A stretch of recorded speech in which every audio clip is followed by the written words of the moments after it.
Hello. Welcome, everyone. Welcome to a showcase of Final Fantasy IV Free Enterprise Randomizer.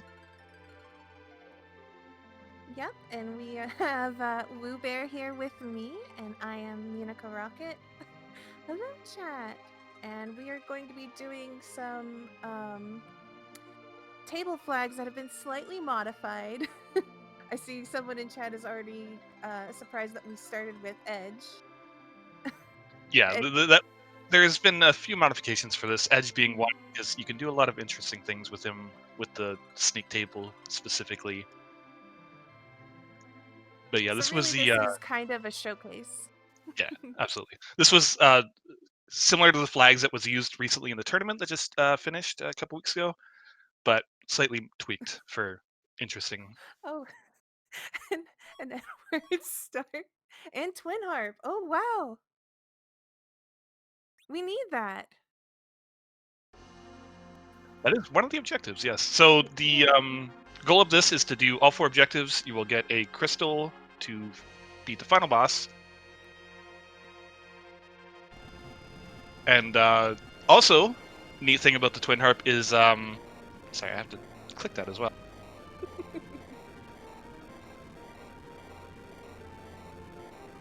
With this objective, we don't actually have to beat Twin Harp. We just have to break the spell, but we're probably going to end up beating it anyways. Yeah, because we get to hear the lovely music. One of the other things in this game is the Twin Harp song that usually plays is randomized to be one of many different songs from pop culture, other video games, different things like that, in a nice 8-bit MIDI format.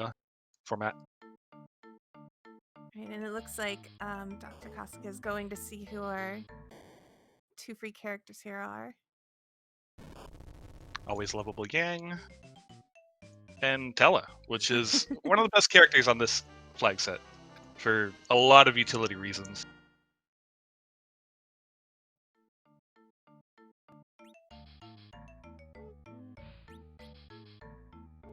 So yeah, this randomizer has a lot of different flags. One of them, more important ones on this flag set, would be permajoin. So if you take a character, he's permanently in your party. They are permanently in your party. So now that he took Tella, he's going to be there forever. And Tella is so good on these flags. You would normally not think so if you play this game casually, but he enables a lot of things, and so he's just a automatic take. Yeah, one of the most useful being early access to exit, so you can do some of these deep dives that drcossack is doing right now, getting some decent loot, and just being able to exit right out, not have to worry about walking.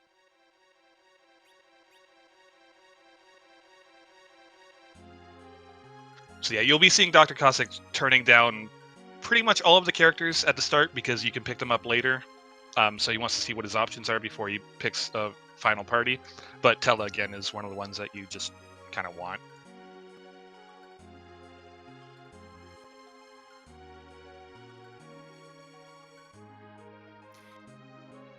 And a lot of people may notice that a lot of these chests are empty. Yeah, he is not getting good luck on these chests so far. It's, I believe, sparse 60, so I think 60% of the chests are filled, but he's just not getting very good luck on these earlier chests. Considering how many chests there are in here. It's also T-Wild, so, like, anything can be in any one of these chests, so you can get some really good equipment from these chests, especially in this location. But again, I think he got like 2 chests maybe, so not the greatest, but it was just money. But again, having Tella makes this useful, so he can just exit right out, not have to worry about walking back. Yeah. Glass helmet, we take those early, especially. Yeah, they got 30 defense, which is quite a lot. No magic defense at all, but it'll make pretty much anyone early game unkillable to anything physical. Oh, a middle sword. We also take those. And a dragon whip. Great weapon on one of your favorite characters. I was gonna say I'm not gonna meme about Rydia in front of people here. But yes, dragon whip is. Right, so we'll probably see nice. DMC in now. No, okay, never mind. No, he's desperate for loot. It looks like he's going for big loot. I think that. Oh, there is a free item, so Oh, that's yeah. right.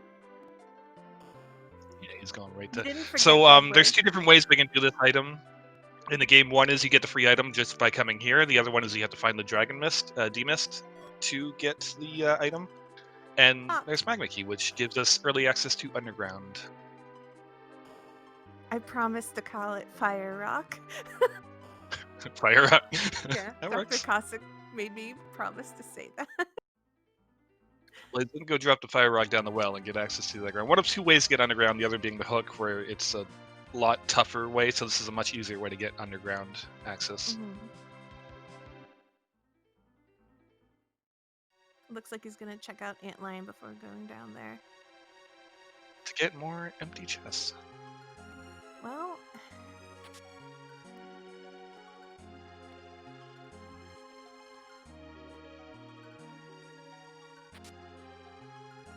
okay, that's not bad either.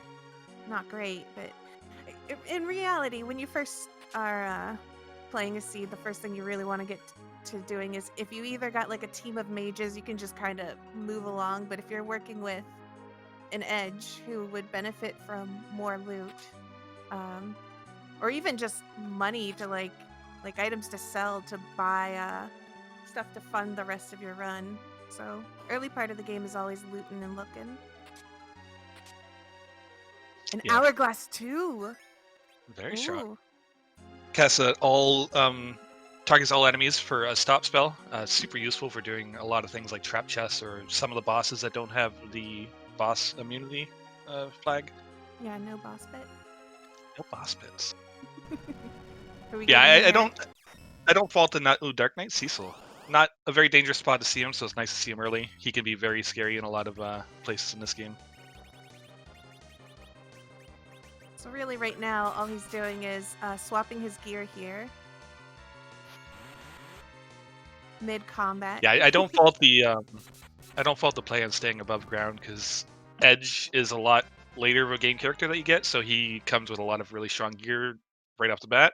So he can pretty much clear anything up here super easily. So. Pass. So the pass in the middle of the game used to get you to pass in the middle of the game used to get you to a secret location in the vanilla game, but in this game it's an alternative route to get to the final boss, which you can use in the same location, and it just brings you right to the final boss. So that gives you a lot quicker way to get there. You can avoid some of the walk on the moon and so on. So Mr. Gooey wants to know, what is this run exactly? So Final Fantasy IV, casually you play through the game and it's a very linear experience. Free Enterprise is a randomizer that basically automatically gives you the... Oh, he doesn't want Sid. Okay, sorry, I had to make that note. It randomizes the game so that way bosses are moved around, key items are moved around, items are moved around. Well, you can kind of fine-tune the experience for you, but in this case, that's what's all moved around. And they give you the free the Enterprise, the ship Enterprise, for free. So that's where the name comes in, the free Enterprise. And it basically turns a very linear game into a very open world experience. And it is really customizable to what kind of experience you want. Like, the casual of players can have a crazy fun time with it. It also, random encounters are turned off, so he doesn't have to worry about random encounters. Also, D-Mist. We've got D-Mist and a Rosa. Rosa's another one of those characters that you kind of pretty much always want, because she's by far the best white mage in the game. Yes. And so D-Mist is kind of interesting. Normally, killing D-Mist is just like another boss, but in the case of the randomizers, sometimes we have it set so that way a key item will be behind talking to Rydia's mom, which is, she appears in Mist after you kill D-Mist. So whenever you see D-Mist, you can think of it as like an extra key item coming our way. So yeah, as Mina was saying, all of the things are randomized. There's so many different options that you do, but in this case, all the bosses are going to be randomized. The only things that aren't randomized are going to be their stats in that location. So this location, for example, is very slow, but it also hits very hard. So the HP, the attack damage, the magic damage, and all that stuff are, for the most part, static per spot, and then the bosses kind of switch depending. Yeah, it's really interesting because the way the game was coded, obviously they didn't think about moving around bosses. So when they first built the game originally, it was just like, oh, this boss is going to have this much HP, this much attack, and this much magic. But when you take a boss and move it to a different location, a boss that's normally acts one way now has the stats and benefits of a different boss. And Crystal Ring Crystal, is very good. That very makes him good. super unkillable now. Right? Hedge was already So yeah, unkillable. he'll probably take Rosa here, I imagine. Yeah, I can't imagine, like, not like she's good for everything, so just take her, right? It'd be Oh, definitely. strange. So going back to the stat thing too, it makes for a lot of interesting situations because I guess the developers were being kind of trolly. So like certain bosses, like Bahamut, for example, who only does a countdown to Mega Nukes, doesn't have a physical attack normally, but his spot in the game has the highest physical damage out of any spot. So you can get some bosses there that really, really punch very hard. And there's a whole bunch of spots like that that are just really trolly.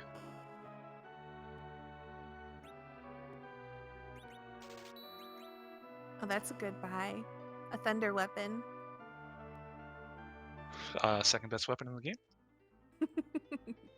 So yeah, Thunderclaw is something that Edge can use, which a lot of people don't think about, but he can use it, and when you're hitting elemental weaknesses, which a lot of bosses in this game have a weakness to lightning, which is very convenient, it's beneficial to take off one of his weapons to get that elemental bonus, since he can use 2 weapons. And he is dropping the fire rock down the well. I didn't write down all the objectives, but I believe one of them was break the curse with Twin Harp. I know we have to find the 2 pieces to forge the Excalibur. Oh yeah, Earth Crystal. I do not remember. Possible also doesn't remember what the 4th one was. Yeah, sadly, I didn't get to look at it because my stream was paused at the time, but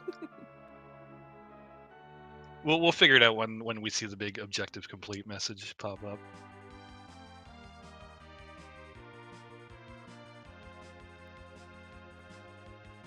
So yeah, getting the magma key early is nice because this opens up a lot of different spots for him.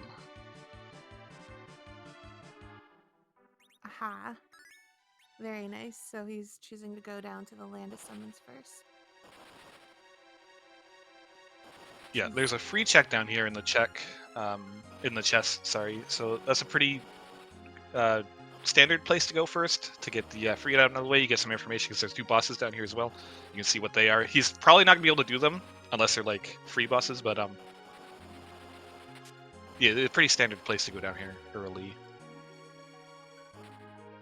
The other thing which we'll probably see is because the shops on this current flag set are very weak. Liberate Baron But Castle. Edge kind of mitigates that. There you go. Okay. So Baron Key, Earth Crystal, and the Forge. Yes. I just Yeah, wanted to since the make shops sure are a bit weak, it's good to remember or find them out, I guess. Yeah, since the shops are so weak, he'll probably use Edge to steal certain useful items that you won't see in the shops otherwise, such as sirens. Pan is a fantastic item to get here because that that opens up 2 other checks really. It's 3 total, but he already had access to 1. Mm-hmm. So yeah, the particular flags that we're on, you just need to complete these objectives and then beat. Well, getting all the objectives basically hands you what you need to fight Zeromus. So there are a lot of different ways you can set up the flags. You don't have to have objective-based flags. Sometimes you can just set it up for like there's like even like a chest hunt quest thing where you have to obtain Dark Matter. Yeah, that's it, Dark Matter. I always think of like the Link to the Past one, the Triforce Hunt piece. Yeah, it's very similar. It's very similar. But this particular flags that we're on has objective base, and objective base are kind of my favorite type of flags too, because you get a wildly different experience. Yeah, there's 3 different ones. They have boss hunt, character hunts, and objective-based things. Quest-based objectives, I should say. And the pan was really nice because he gets to immediately go here and do a pan chain. He also was very smart by not going to Fabul, coming here first, because you have to go to Fabul to turn in the pan. So a lot of times you'll go to Fabul, then you come down here, you do the pan, then you have to go back to Fabul, and you kind of like have to double up the Fabul check. This way, he's doing it all in one shot, saving a lot of time, being very efficient with his checks, which is good stuff.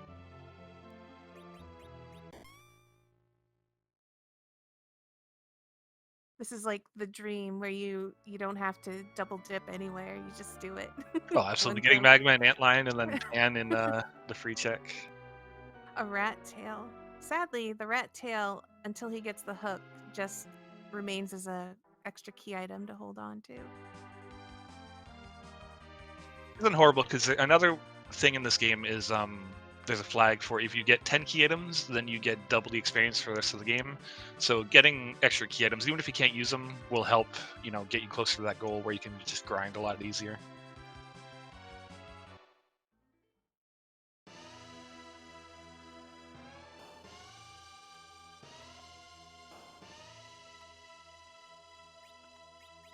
Just heal.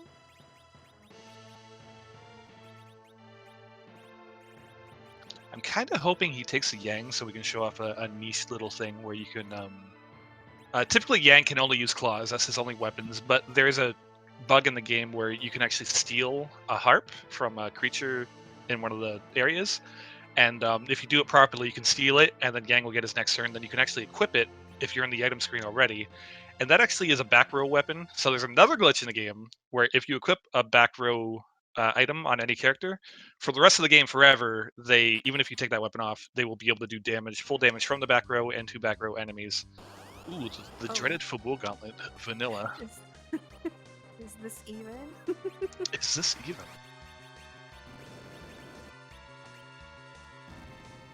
And we're actually going to see some Edge doing magic shreds to clear the trash.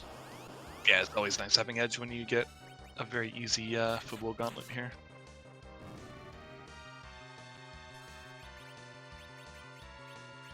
Choosing not to use Flame on that one. Oh, he doesn't want Tella to get XP. I want to kill out the Tella. So yeah, there's a very complex mathematical thing for anchoring, like agility, for determining turn order and such, and it's way too much to go into, but general rule of thumb, the slower the spot is, the faster you want your character, and the faster the spot is, the slower you want your anchor. So it bases the rest of your party's speed based on whoever the middle slot character is. And having a very slow middle slot character for a lot of the harder bosses will make your party super fast and just kind of more, easy to determine, like, your turn order. So someone in chat asked, are the boss's health in this the same as vanilla, or does it change? The boss's location, so like this spot in particular, like let's say this spot had, I don't know, like 100 HP. We'll just throw that out. If this spot had 100 HP, that would be divided amongst the things you would kill at this location. So this particular spot, like, is kind of weak. So the bosses that end up in this spot or whatever will also be fairly weak. So a boss that's on the moon or whatever, even if it was like, some weak antlion that was normally, nothing on Earth, but once it's on the moon, that antlion's health is enormous and terrible. And suddenly antlion's horrid. Yeah, Antlion being one of the easier characters and bosses in the vanilla game can be very scary in certain locations.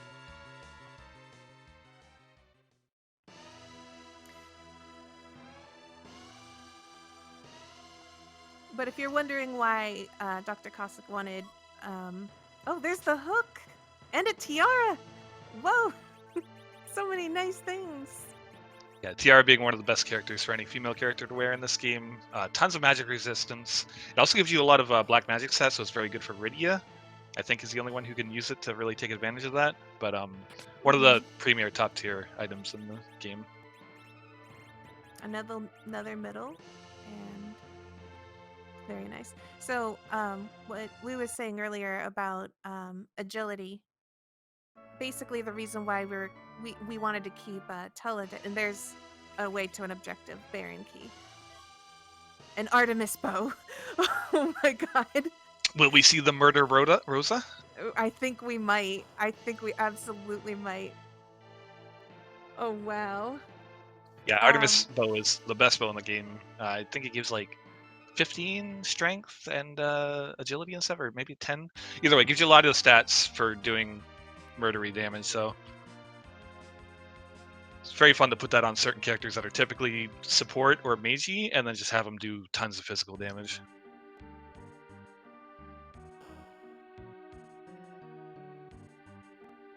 What were you gonna say about agility though? Sorry. Oh, I was just gonna say the reason why we wanted Tella dead was just so that we can utilize the fact that he doesn't gain any levels. He will also not gain any agility, aka speed, so he'll be slow. So if he stays low level and slow and all that niceness, we can just keep him as an anchor later on, because the way the game is set up, it's going to look at our middle character. I think this has vanilla agility, so if he picks up Cecil, this completely throws that out of the window. But since Cecil's not with us, I think it's going to base it on the middle character. Was it vanilla agility? I don't remember now. Yeah, this is vanilla. Sadly. Okay.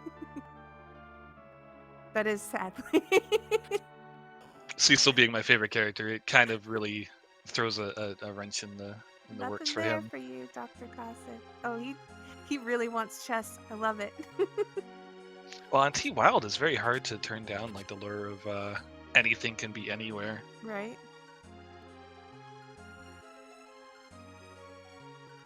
That's why you need to have all these chests empty, so that way you don't get lured into opening everything.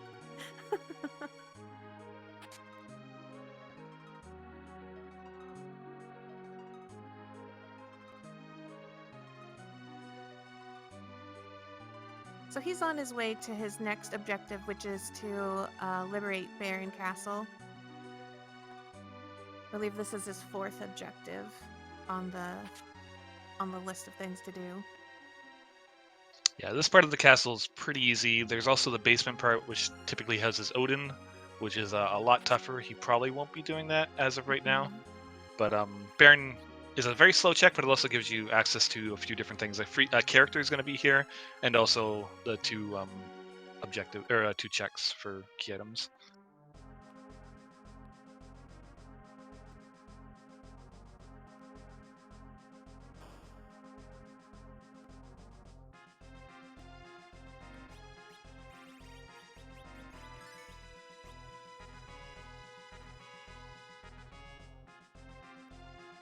Is this even? Again?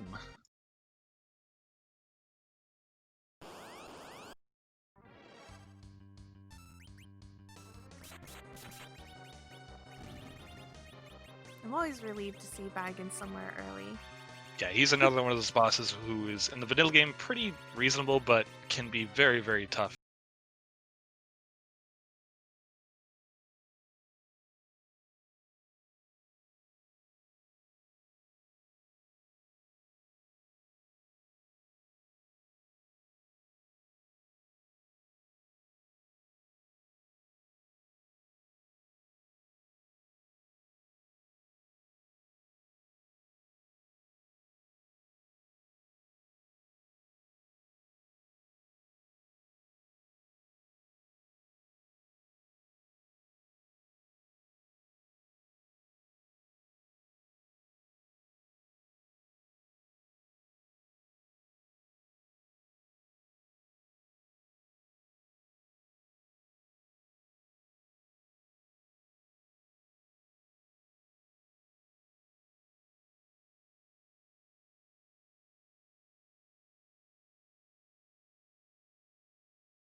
So Bagan being here is pretty nice.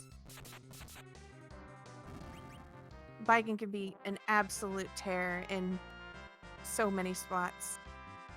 Yeah, it's because he has his 2 arms and then himself, and his arms regenerate if you kill them, and after a few turns, they'll regenerate. So in very high physical damage locations, they punch super hard, and he can be very, very tough. Oh my Checking gosh. some Actual of the, chests. yeah, some of the secret locations that he's checking here. Getting a Gegnir Spear, a Premier Spear for Kane, the trader.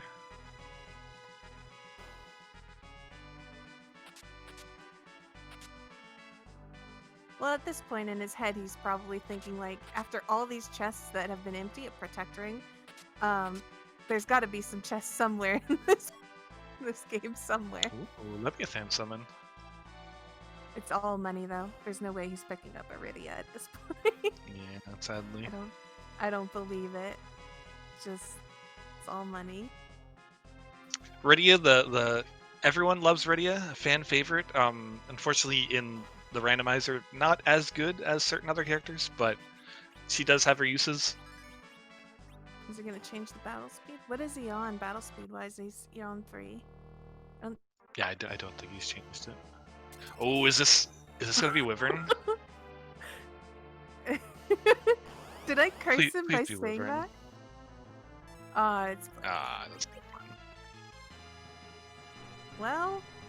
Didn't quite get the Sarvale off. That would have been very good.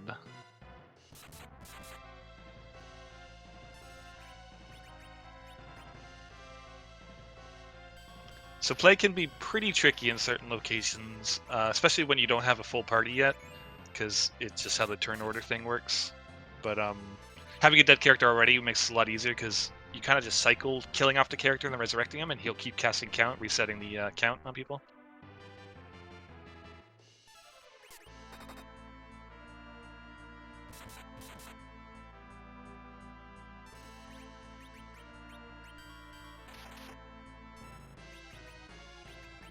This is a bit tricky, but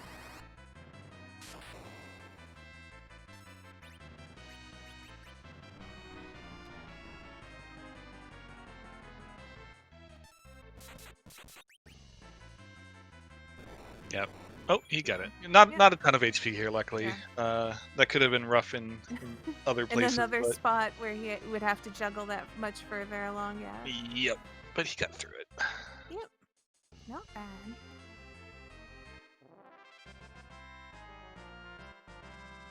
Now we get to see what character was behind here. We also get to do the dreaded 30-second walk down the path. Another Sid.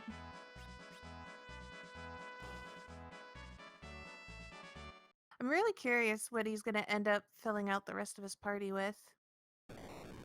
Yeah, he's kind of in the middle between like a physical party and like a magical party, so I'm curious what he's going to do here. You kind of go both ways at this point. Right? You could pick up, you could just pick up a bunch of melees at this point if you wanted to, and then just embrace the Berserk. Yeah, especially with having an edge, you can steal Bacchus Wines, which are one of the best items of the game. Just causes Berserk on whichever character uses it, which in this game, Berserk is horribly broken. It's really, really strong. So having that item is makes it a lot of things easy. Ooh, Legend Sword. Ooh. So there's one half of the Forge objective, so he's getting close. He's getting a bunch of objectives done.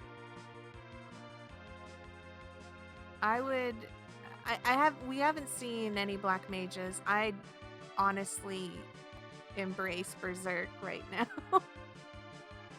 Yeah, it all depends on which next character he gets that's like actually good. Like if he sees a Kane, I'm pretty sure he'll take it. If he sees a Palom, pretty sure he'll take it. So it kind of depends on whoever the next character is going to be.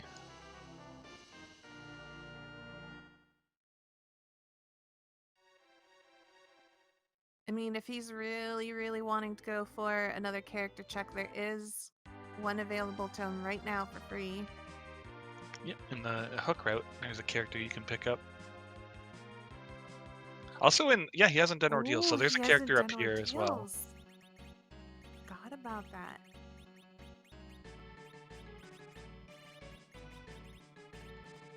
He's very close to falling into the dreaded inventory boss. Oh, he's clearing it up now.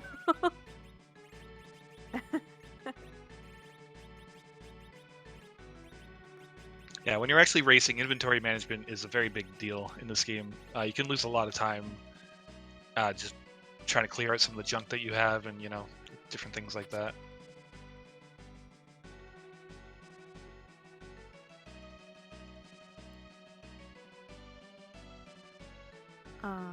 I'm sorry.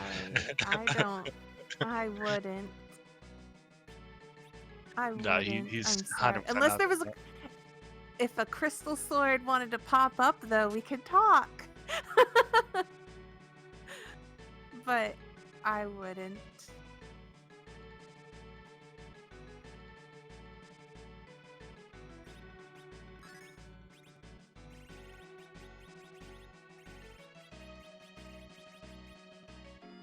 So yeah, Man Ordeals is one of the slower checks, sadly, but it also has a lot of utility factor. For one, making that Dark Knight Cecil that you just saw turn into a paladin, very useful. And also Tella gets all of his spells after completing this, which ups his utility factor tremendously. But sadly, there is 3 bosses that you have to choose through up here. Ooh, our first lightning weakness boss. So let's see if he switches to the Thunderclaw. There it is.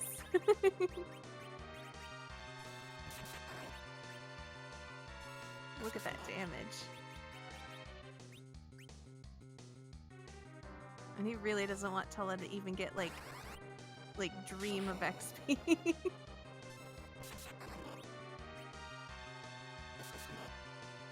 There we go.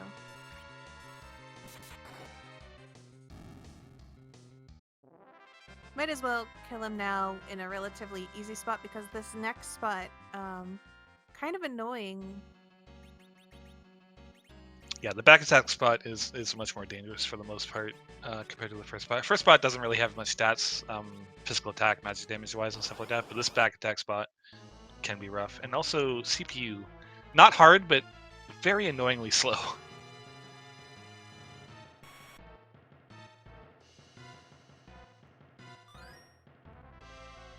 Easy way to judge how much HP the boss has here, by the way, the little guy will always heal him for 10% of his maximum HP. So he's going to have 2,500 HP, the big boy, the big one. I was going to ask you to explain that, and you already jumped all over it. Oh, yeah. And also, the other thing, the little ones will have that exact amount, 10%, because the big guy has 80%, little ones have 10% of whatever the boss spot here is going to be. So they're going to have 250 each.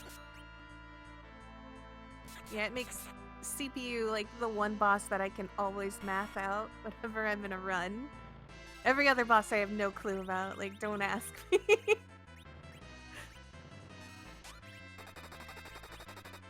He's being very smart, using some of his throwable items that are a lot stronger. Because his edge, you can back row the edge, you need a boomerang or full moon weapon to back row it. So that CPU is actually in the back row, so any physical attack that he was doing with edge was going to be half damage. So just throwing the thing, doing a lot of damage, very smart. And also Rhodes against Berserk. Again, one of the best spells in the game.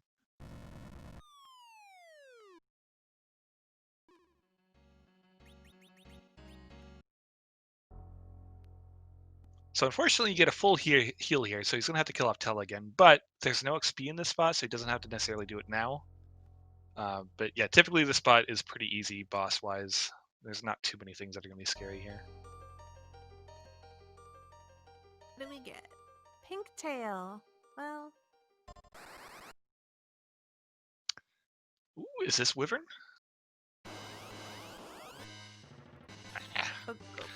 Again, Ogopogo, one of the scariest bosses in this game. Unfortunately, in this spot, again, not terribly difficult. Only 1,000 HP here.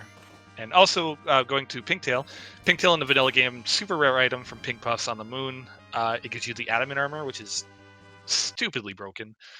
But in this game, it's turned off. In this flag set, it's turned off, I should say. So it'll give you a premier tier 7 item when you turn it in, which can be one of, I think, like 7 or 8 different things. All very strong, but definitely not as useful as an Adamant armor is going to be. Could be a crystal sword, though. Could see that Cecil still.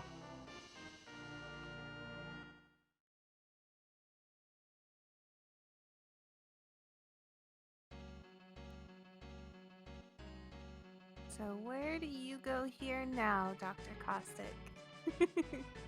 He's got a lot of roads open to him. I would say probably do the twin harp, get it out of the way. It's an objective. It's a key item. It's a pretty easy spot. And he's also at 9 key items right now, which is 1. He needs 1 more to get to 10 for the double experience bonus. So trying to get that early is pretty strong. Let's see if he can hear you and take your advice. Oh, he really wants to see the pink tail. I can't blame him. You can get some very strong items from here. Mazamoons, crystal swords, all sorts of cool things.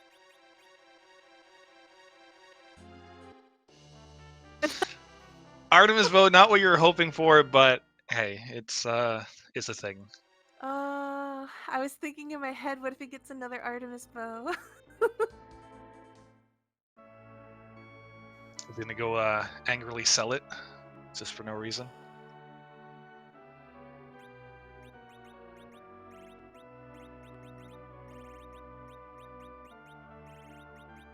Then he's sold both. That does give him a lot of money, but I think I would have kept 1, but I can't blame him for getting rid of them. Oh man, I almost would. I'm with Possum. There would have been a potential for me to grab a Porum, and I would have been like, I will use both. Yeah, he had enough money, I think, where he didn't need to sell them. But again, I don't blame the raid sell. Oh, he was really hoping for a Mazamoon. I could hear it. So he's going to tower. So tower is one of those places that I was talking about where you can use edge. Yeah, he's putting on the thunderclass, so he's definitely doing it. So what you can do here is there's going to be 4 trap chests in this tower, and they load alerts or something like that. And you can actually steal sirens from them. And sirens is an item not in the vanilla game, but in the Japanese version, will summon the rarest monster in whatever location you're at. So you can use those to summon certain monsters that'll give you a ton of experience. So we'll be seeing this for a little bit, where he's going to be stealing a probably decent amount of sirens. Or okay, yeah, he's killing off Tella. He doesn't want that Tella to ever see XP.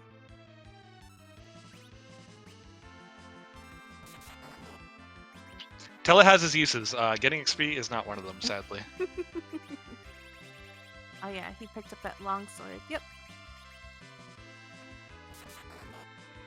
Oh, he's trying to kill off Rosa as well. Interesting. She's super defensive. He's also pairing with her, which isn't going to help any. There we go. I mean, she's got like so much. Yeah, he gave up on that pretty quick. Yeah, like, are you being stubborn, Rosa?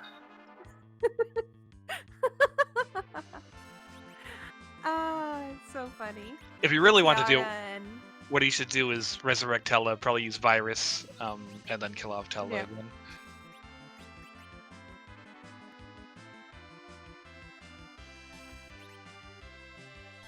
Right here, he's just gonna probably grab as many sirens as possible. The trap chests in here, on flag sets where the loot is a little more weighted. Yeah, that's the word I was looking for. A little more weighted. These chests in here are really easy to take on and can have some really nice loot. Yeah, especially when you have something that, because they're weak against lightning and they're also machines, so any hammers. So Sid with hammers or lightning claws or anything like that will to get these guys quick and fast. So I'd say he'll probably go for like 10. I mean, we'll see, but 10's a pretty fair number. Especially this close to double XP. Yeah, he wouldn't really need that much. As long as he can find that hidden key item, wherever it is. The parties that you want to fight Zeromus at very wildly. Typically for mages, though, they get their spells, like, I think Rosa gets her white spell at 48. Palom will get Nuke at 52 and such. So those are generally for a mage party the numbers you want to go for. For berserk parties, a little bit different. you can go kind of go in lower. And there's also other strats at low level, Zeroma strats, but that's a whole nother thing that is very complicated to explain.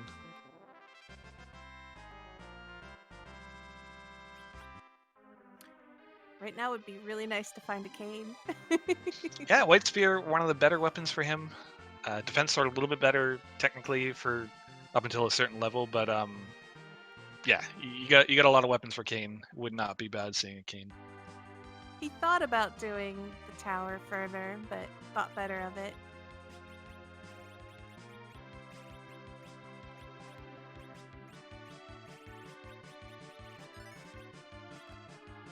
So probably Dwarf Castle now? Get a character?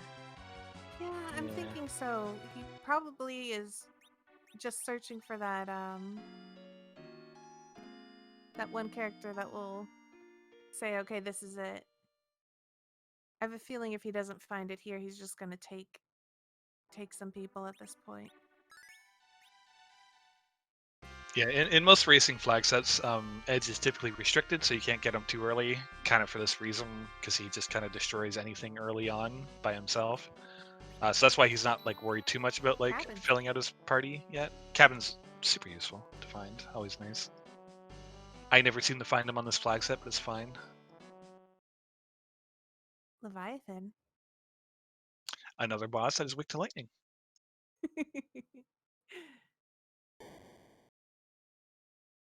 So like 8,500 HP here with the lightning claw, it should be pretty quick, especially if he berserks him. So nothing too scary, although his Ice 2s will do a decent amount if he's not careful.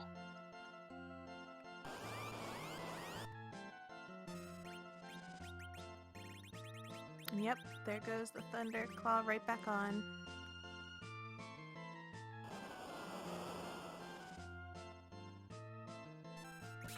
So yeah, this certainly isn't a free fight, but again, if you can get the Berserk off quick enough, the Lightning Claws should kill it before anything too terrible happens. Yep, gotta top them off.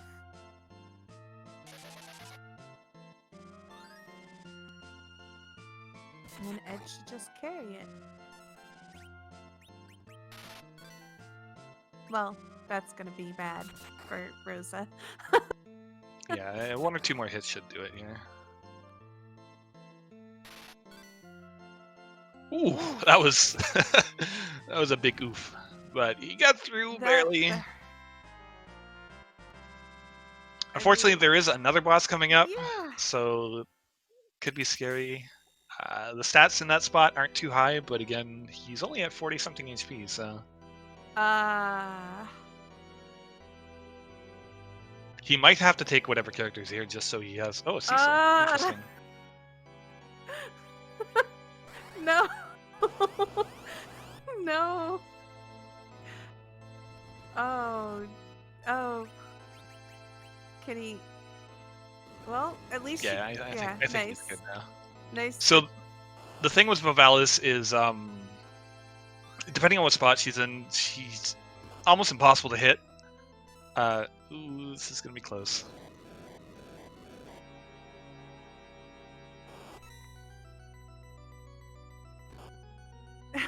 Yep. Nope, not gonna do it. It's well, unfortunate. The one thing we know is that it's a Cecil here, so if there's only one other spot he can really check for a character at this moment.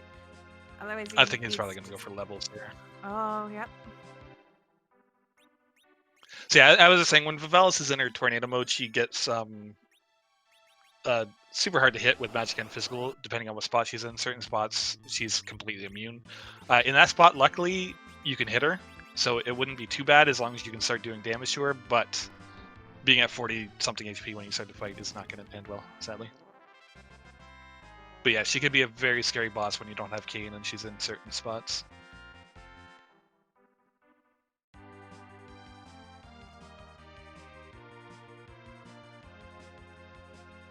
One quick little egg.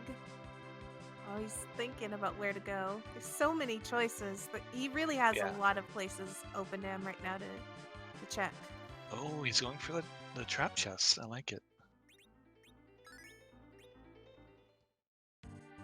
So as Mina was saying earlier with the weighted thing, certain locations in this game for treasure are going to be weighted based on like they're kind of out of the way, you know, no one really goes there, so they're going to have like a little bit better loot in general. This is one of them. The loot here tends to be better in general compared to other places, and it has 3 trap chests, which also have better loot.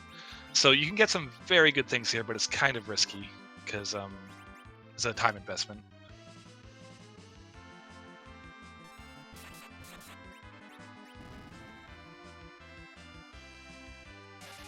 I think that's one of the things I really like about the Reset. randomizer is just the fact that they weight chests in that way, where out of the way places, like there's like some random forest that only has like 1 or 2 chests or something like that, and Yeah, the Chocobo Forest. yeah, the Chocobo Forest, and it has slightly better loot there than. Oh, looks like he's going for a character here. I wonder Yeah, who's gonna take. I would too. Oh, I know what he's gonna do. He's gonna get the gang. I guarantee he's getting the gang here. Yep. All right. So as I was saying earlier, I think I mentioned this earlier. With the back row thing, there's certain things you can do with Edge. So what he's gonna do, that's why he reset out of that fight. That's a fight where you can steal a harp, and the harp is a back row item. So he's gonna steal it, then put it on Yang to back row his Yang, which is a neat little thing. Doesn't come up. It's very niche, but it's still really, really cool. I would not have known that without you. Yeah, like I said, it's super niche. I think I've only seen it in a race like once or twice, but it's just kind of a swag thing. It's really neat. And I know that he said he was practicing a bunch of things with Edge, so it wouldn't surprise me that he be prepared for that.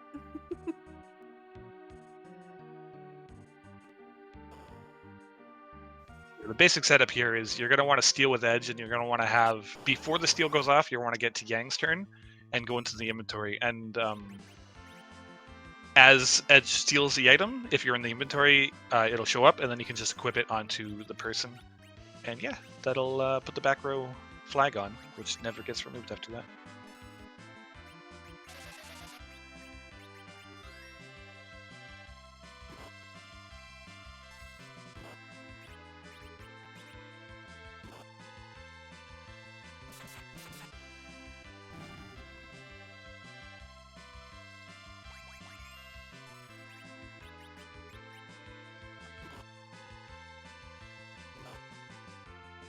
So I think he's trying to resurrect Tella so he can cast Stop on the Lamia, so it doesn't be as smacky.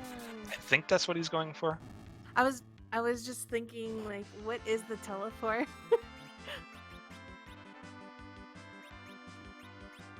Link is another way to stop Yang from getting smacked like that, sadly. Just as he was trying to cast it. Yeah, Lamia is just not cooperating right now, sadly. Very Just immediately. She's like, I know what you're trying to do. It's not gonna happen on my watch. Oh my gosh.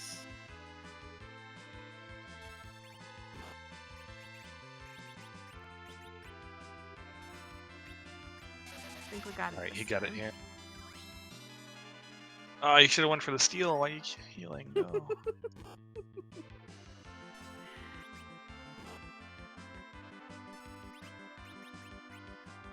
He's just being a little extra safe. Alright, I think he's got it this time. Just needs the steal to go off. No? Oh, he didn't get his turn, so he's lucky that failed, actually.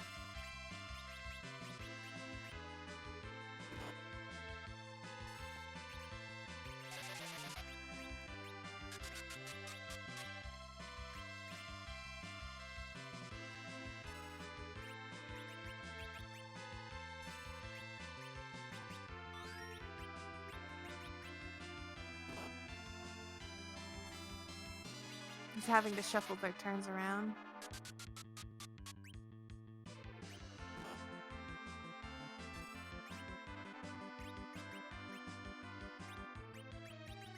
Again, he got lucky that failed because he didn't quite get the turn that he wanted. This is really tricky. Yeah, it's because Edge is so fast. That's why he's casting slow on the Edge as well. Mm-hmm. Ah, there it was too. He might have to reset out now.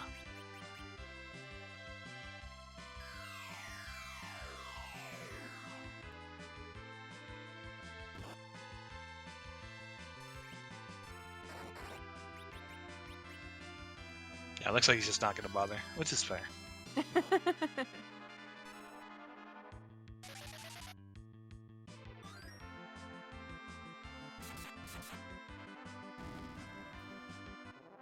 The other thing, though, is since Yang is dead, the other thing... Well, he's like kind of out there in the front, too. The other thing that... Ooh, Bahamut. The best summon in the game for it.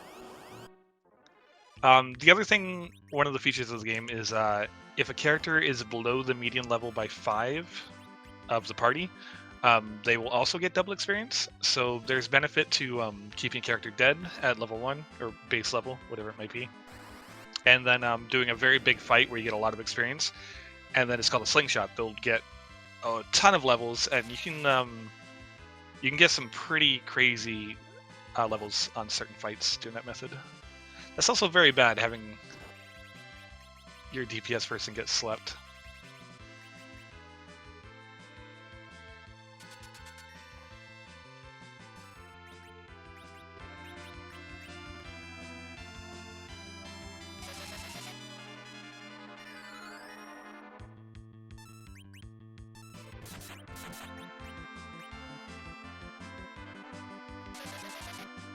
Hourglass 2 coming in handy.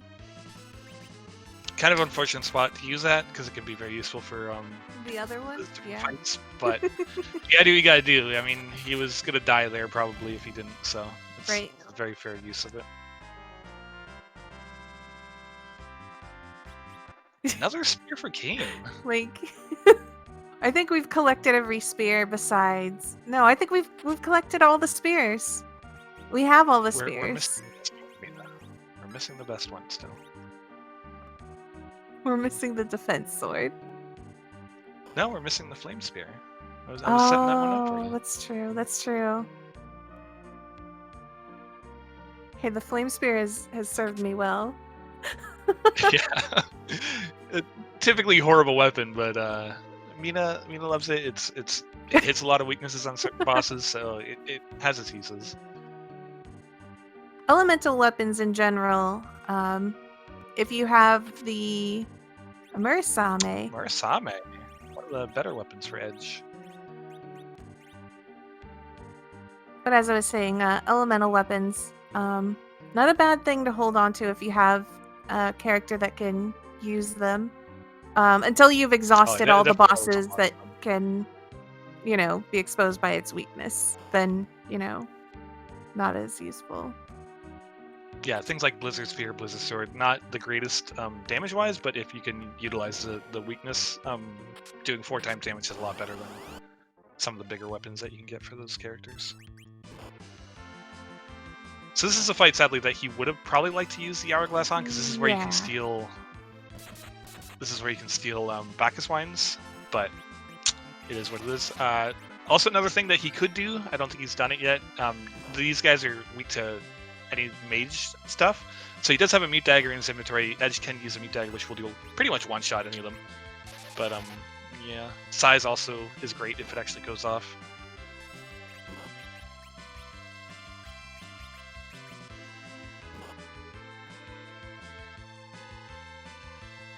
Bacchus! There we go. Oh, he's really going to try to go for some size here.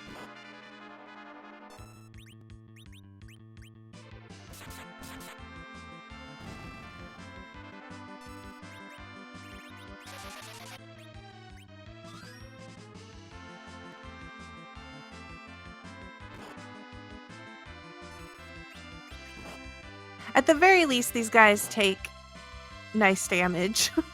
So, and they're not going to sleep you with their like the golem did with its punch. And now they're cake. Yeah, they're essentially free.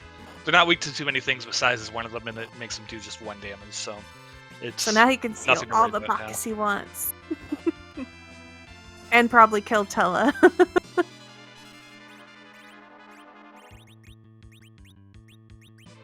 Yeah, he's casting weak on himself. He wants Tella to die again.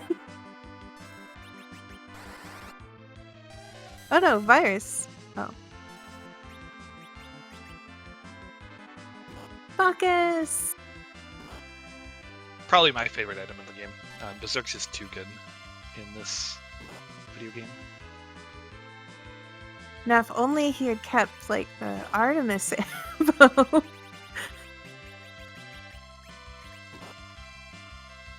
So yeah, I've said how Berserk is good a few times already.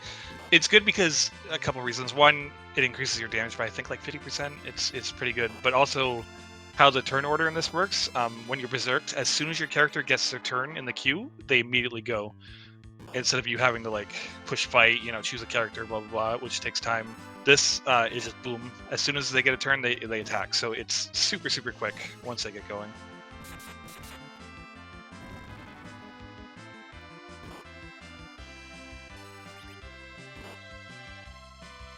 Once you have like a full party of people berserked, you can really clog up that queue. Yeah, how the game works, it can only handle one command being executed at a time, like one person taking a turn at a time. So it's called queue clogging, queue jamming, whatever you want to call it. When you have like several characters berserked, it really slows down the enemy. And ooh, curse ring, big find. Light sword, dragoon, and we also got another dragoon spear again. Well, if nothing else, it's good for Edge to throw. I don't know. I guess. I know he was really hoping for edge weapon. I could feel it. You did get a Murasame. Not the best, but it's good.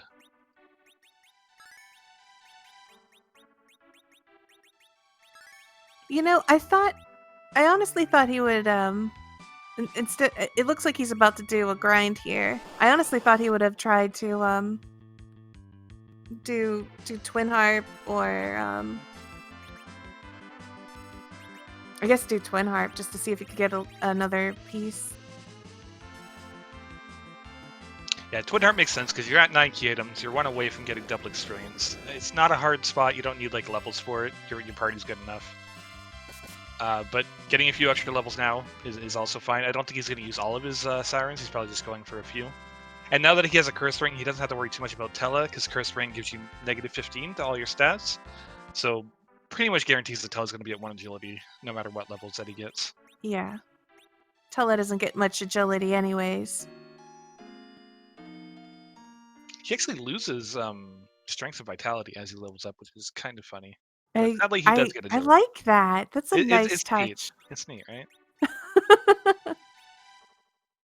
Well, normally people wouldn't even care because casually, if you play the game normally, Tella isn't gonna be around the entire time for that to be a problem. Spoilers, Mina. I don't think that's spoilers on a 30-something-year-old game. The game's old enough. Okay, so he is going to twin art. This is what I would do too. All right. Yeah, there's a few rules of free enterprise. I think like number 1 or 2 is like do your objectives. So if you have an objective, do it because you never know. You might get like one of the key items from it for another objectives from it. Just get it out of the way. Especially if you can do it. This is a very easy spot, all things considered. So it makes sense to do this now, and maybe he'll get adamant out of it.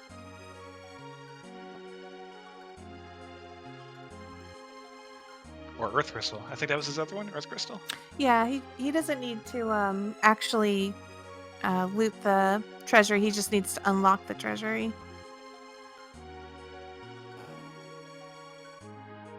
He'll be looting the treasury, I have a feeling. Hey, full moon. Okay, there was one of the things I was mentioning earlier with the back row, waist to back row edge. Full moon is one of them. It's a back row weapon, so you put it on, you take it off, and he'll be forever from that point on back road. Yeah, it's one of the easiest air quote glitch and air quote of the game, back row glitching.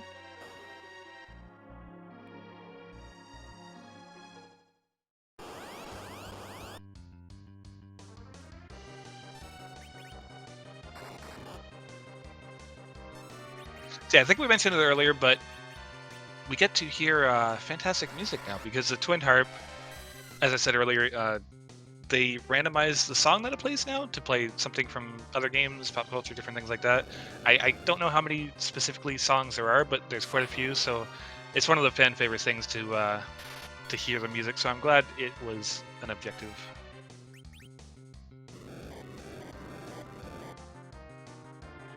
Any guesses? Any favorites? Oh, I always like the Zelda ones. Yeah, there's quite a few Zelda ones. They're all fantastic. I'm hoping for anything from Mystic Quest myself. Or Battle on the Bridge from Final Fantasy V, because that one is a banger. Yeah, that one's always good. I think I've heard a Final Fantasy X one once, and I liked it.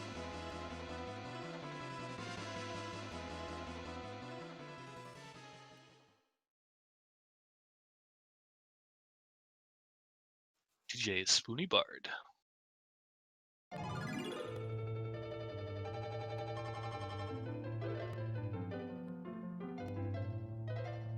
This is Lufia, I think.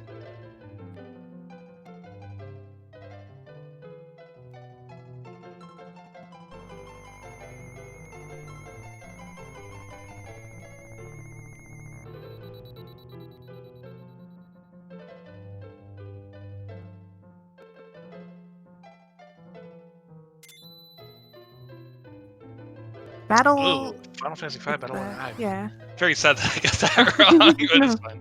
It's still a good song. I wasn't sure which battle song it was from 5 or if it was from one of the other I knew it was a Final Fantasy battle song, but I was like, which one is it? So I'm a little sad you didn't catch this one, but in this spot typically has super high magic resistance, but for certain bosses like these that don't have the boss bit, and I think Alt Gauntlet, they actually don't get the magic resist, I don't think. Oh, you can just flame these and it should kill them all. Oh. I might be wrong on that one, but I'm pretty sure. Well, they're pretty squishy anyways. They're doomed. They are doomed. They cannot survive. I'm sure Possum will correct me if I'm wrong on that one. Well, Possum will absolutely correct you.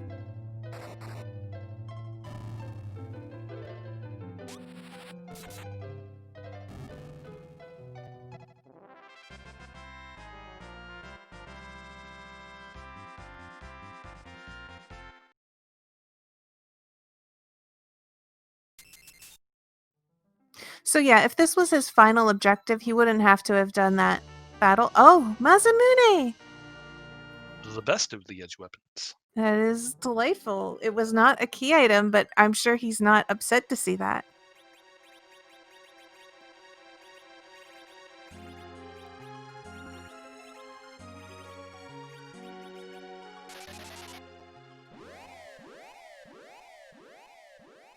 So yeah, the only thing Edge needs now to be fully kitted out really is like a Zeus Gauntlet, Strength Ring, something like that.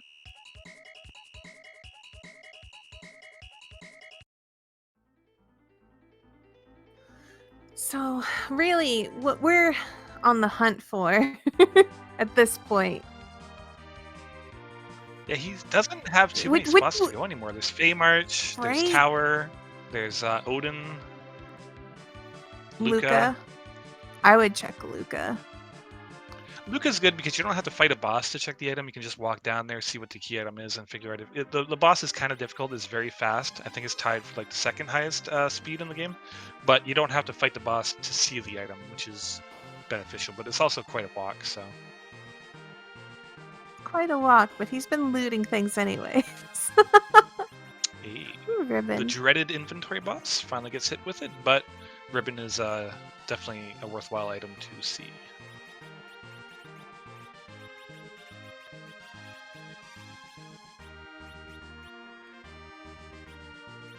Just get rid of the elven bow. You already threw away the... I don't want to see that in your inventory.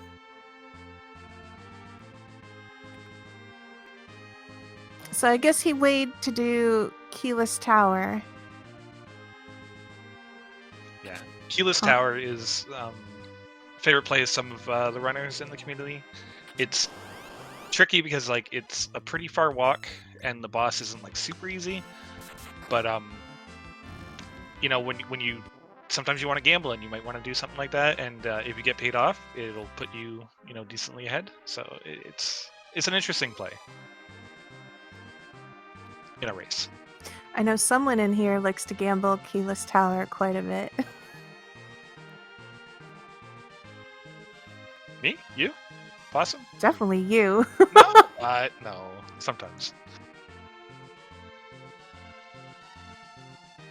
Again, it's one of those things that not a lot of people want to do. So, like, if you do it and you get paid off, it's pretty good. But it's always a gamble. And we're calling it Keyless Tower because there's also a second check here, which is you need the tower key for, which is right there. So if the Keyless Tower, you're gonna have to double dip this potentially if you find the tower key later and you need it. But it is what it is.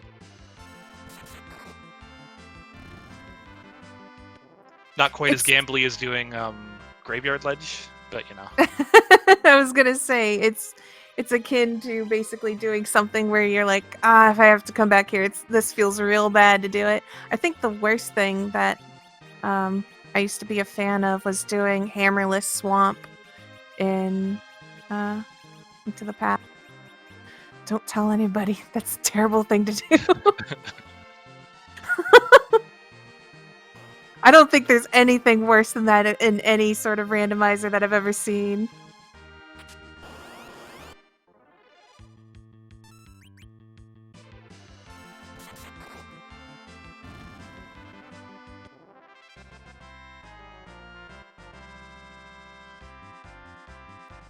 Ninja. Ninja has very good. Gives you a little extra agility. I think gives you like 3 agility, strength, and vitality. But yeah, getting that little extra agility sometimes pushes you over certain breakpoints that can be very beneficial.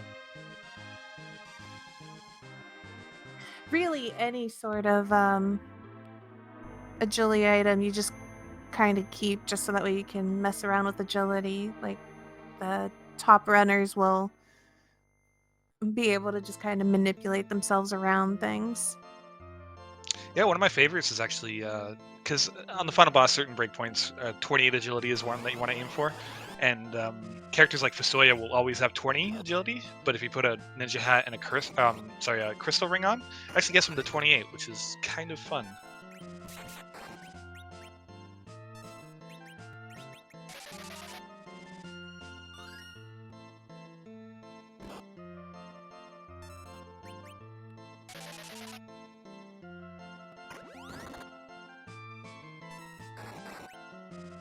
What did you just try and cast there? Was that Berserk?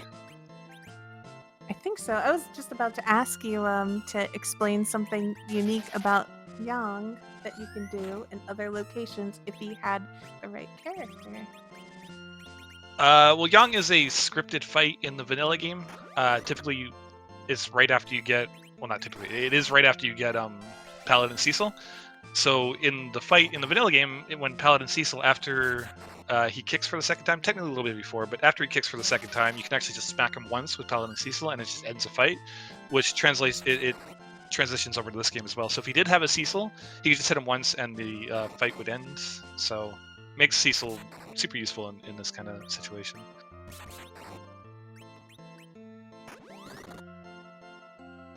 Yeah, if you hit him right before the second kick, it'll also end the fight, but yeah, after the second kick is generally when you want to do it. Not every fight would it be the fastest way to take out this karate fight, but in this one it would. Yeah, this fight sadly has a decent amount of HP. I think it's like 19,000 here. So he's going to have to chew through a bit of HP, sadly, but he got through it. No worries. Yeah, he was never in any danger here. No. Masamune, Murasame, Edge, Berserk will chew through anything here, pretty much. And you can see Artemis arrows. Oh, look! Artemis arrows, that would have been really nice with an Artemis bow. I'm going to prod him about this. Best arrows in the game, best bow in the game, no uses. They're also strong against dragons. There's a lot of the bosses in this game that you would think are a dragon, but aren't. But there's also still a lot of bosses that are dragons. So, like Bahamut, for example, King of the Dragons, not actually a dragon type in this game.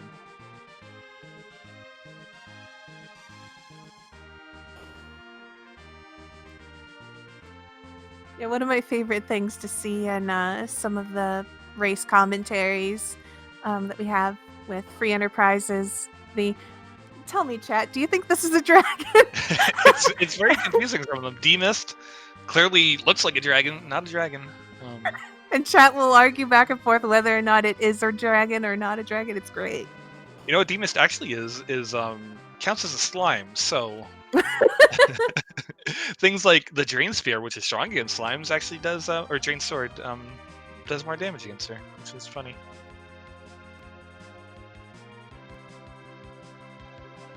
Another thing that you wouldn't expect, D-Mist absorbs Holy, so another thing that wouldn't come up in the vanilla game, but in this game, if you try and cast any Holy spells, or you have something like Crystal Sword, it's not going to do any damage to her. Oh, does less damage. Holy she'll actually absorb and heal from. Yeah, the Crystal Sword or whatever is one of those things that always I'll have D-Mist on the moon or something like that, and I just won't be thinking about it too deeply. Oh, I forgot that he died in Dwarf Castle. I forgot that this was a thing. He has to come back here. This is what I thought he was originally going to do. Does he take the Cecil, though? Probably not, but he does have a light sword now, so.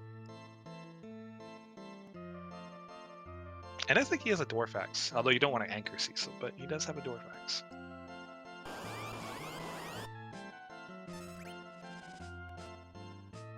Yeah, I think the ideal character for this party would probably be just a Kane to fill it out.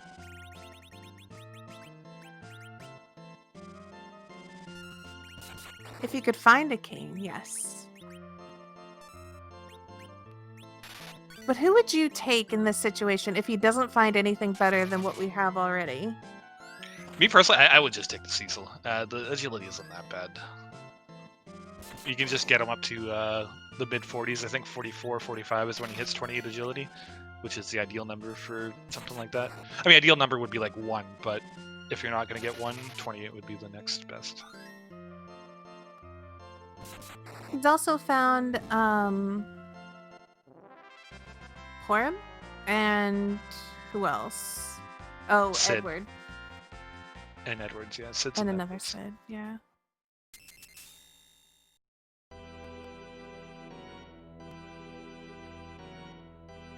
He's in a little bit of better shape here, HP-wise, for this fight, so that's good. Again, this fight, you can hit it even when she's in Tornado, so it shouldn't be an issue. He really doesn't want that Cecil. You can get Vivalis in some very, very tricky spots. Even early, like in the first spot of the Baronin fight, for example, she only has 400 HP, but she's like impossible to hit, so it's very frustrating when you have a 400 HP boss that you just can't do any damage to.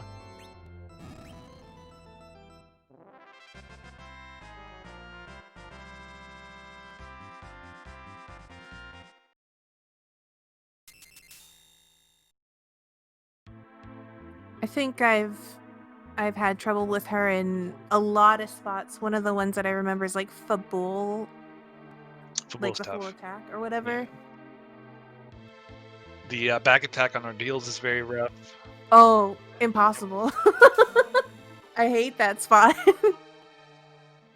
Especially because some spots, like I said, in the Baronin first spot, sometimes you can outspeed her and hit her before she goes Tornado, but in the back attack spot on Ordeals, that's just not happening.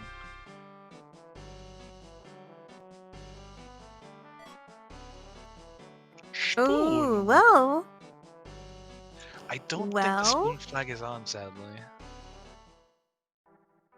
So in the vanilla game, Spoon is kind of a joke item. It does count for a key item. It does. It gets him to 10, so he will be getting double experience now, which is always good.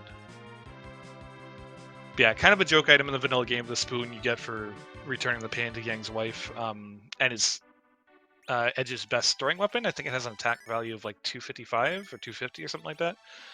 Super high, but there is a flag in this randomizer that lets you equip the spoon to Edward, which makes him a little bit stronger, which is kind of fun, but I don't think, sadly, that's on right now in this Yeah, it's flag. So. not on. But it is something fun for people who want to use different characters. Makes Oh, Edward into absolutely. like a glass cannon, like an actual glass cannon. Yeah, he has like 700 HP at like level 40 in the last fight, doing thousands and thousands of damage. But yeah, he can throw that against a boss if he's having trouble, or the Zeromus, and it will probably do quad 9s. It's very powerful.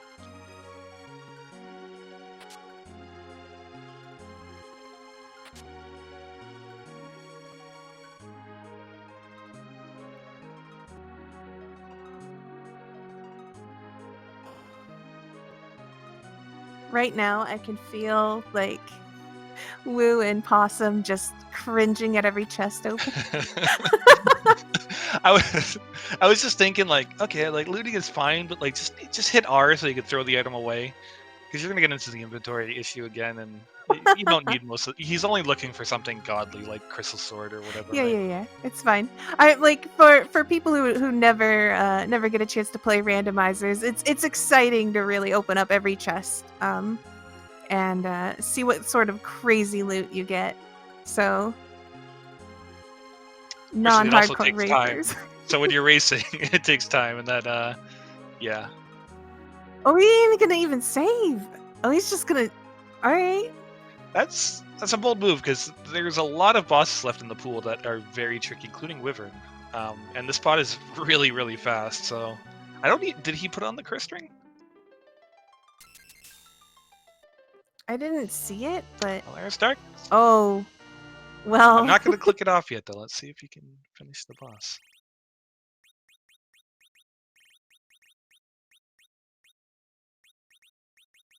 This is what happens when you loot a lot of chests for no reason.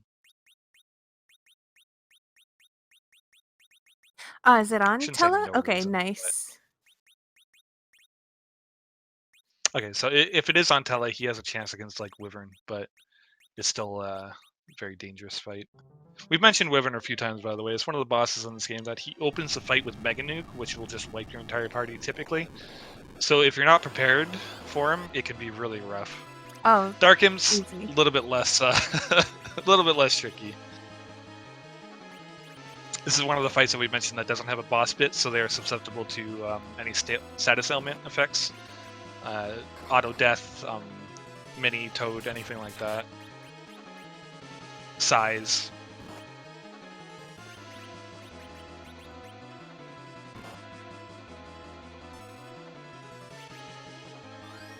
There was no way they were going to do any damage to Rosa here. That's why I was like, this is easy. Just needs to get size on them. And now it's completely free. If he wanted to, he could life glitch these. If he wanted to.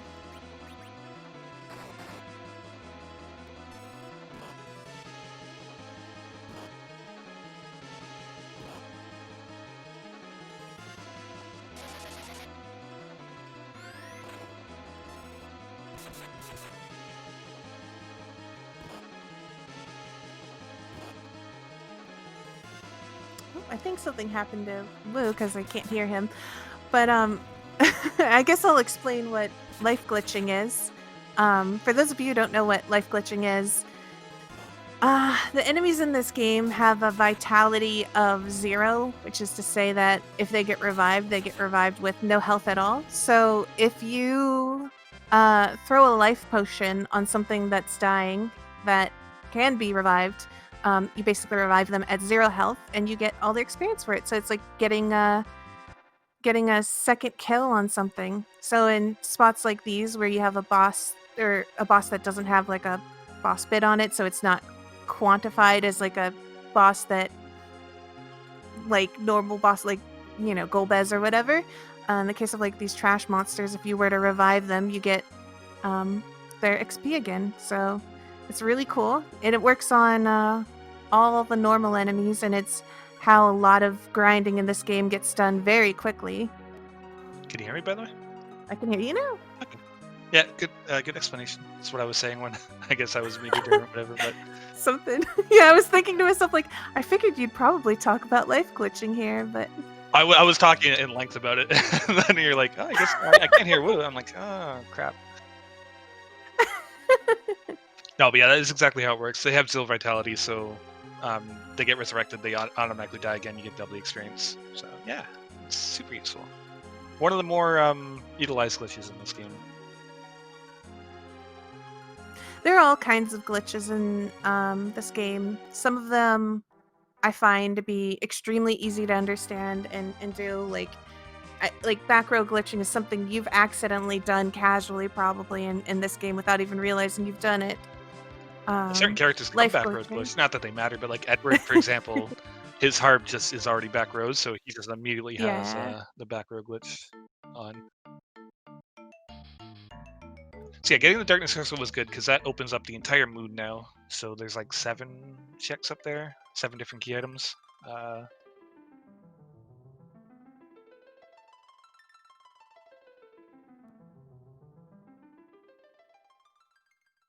Because at this point, he's looking for 2 key items in particular.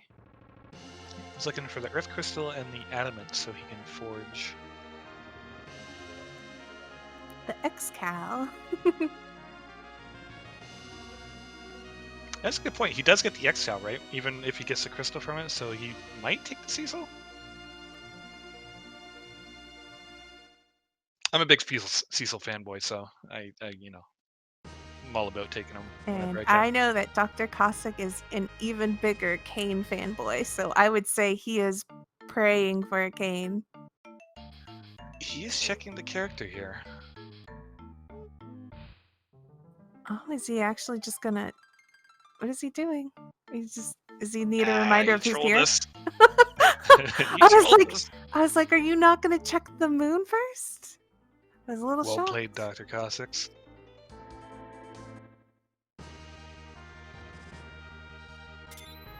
So yeah, one of the other benefits of getting the darkness crystal is it opens up the Giant of Babel, which is a location in the game kind of later, but there's a lot of like really strong fights. Two of the biggest grind fights are there that you can actually manipulate to get. So if he was planning on doing a grind, that's probably where he's going to be heading. Although he does have sirens, so could go either way.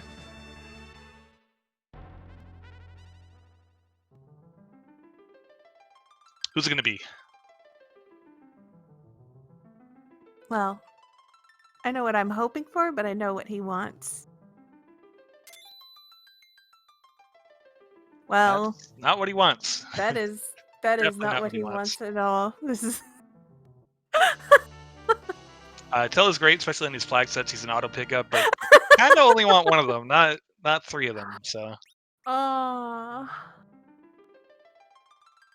he's just not kidding. He's just going for it. There are a few other character checks still. There's a Sand Ruby. There's a package. Earth Crystal obviously has 2 people in it, so. And he also has a hook route if he was really desperate. Did he not check hook route? He didn't. He has not checked hook route at all. That ship, what is it called? That little ship. The raft is just sitting there. Yeah, the hovercraft is just sitting on that island still, just chilling. He's never gone over there with it.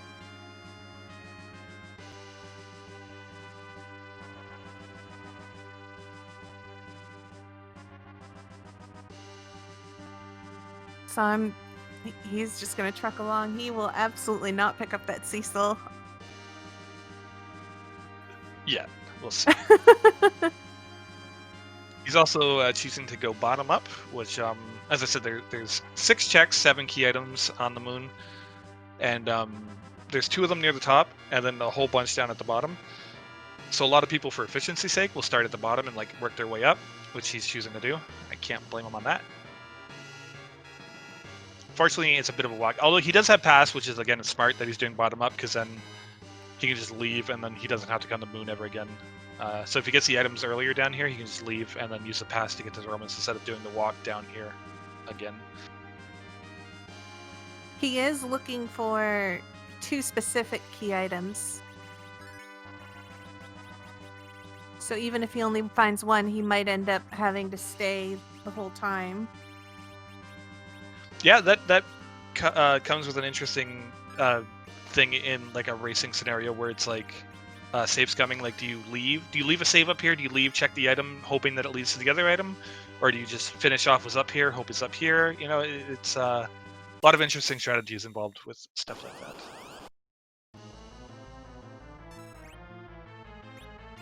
Mylon 1, not a terribly hard fight. Typically all he does is cast Lightning 1. He'll auto-attack every so often, but he kind of just counters with Lightning 1, which is pretty weak no matter what spot you're in. And here's one of those times where a fire weapon is really nice. Not on Mylon, sadly, only on the gas, but the gas, it will yes. shoot through. Because this spot does have one of the highest HP pools in the game. I think it's like 48,000, something like that. So these gas are going to have a lot of HP normally.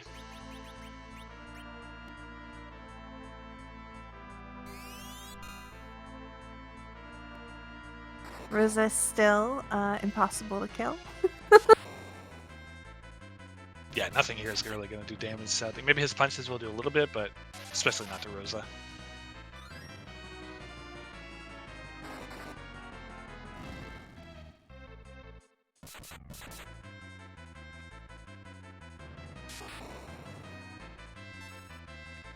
So yeah, sadly, it's one of those situations where it's a very easy fight, but it's an annoyingly slow one.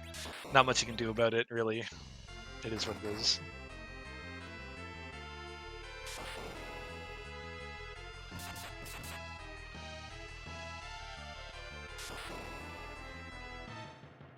Her full equipment list, she might have the protect ring and the tiara on.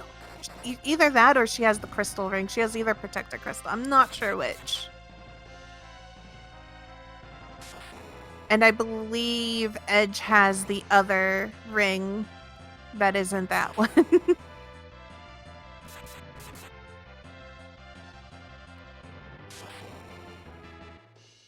That's why she's basically taking no damage.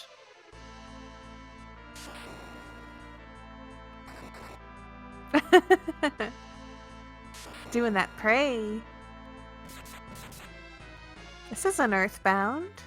I don't think that's how it works with Mylon. My favorite game of all time. Now hit him with the pan.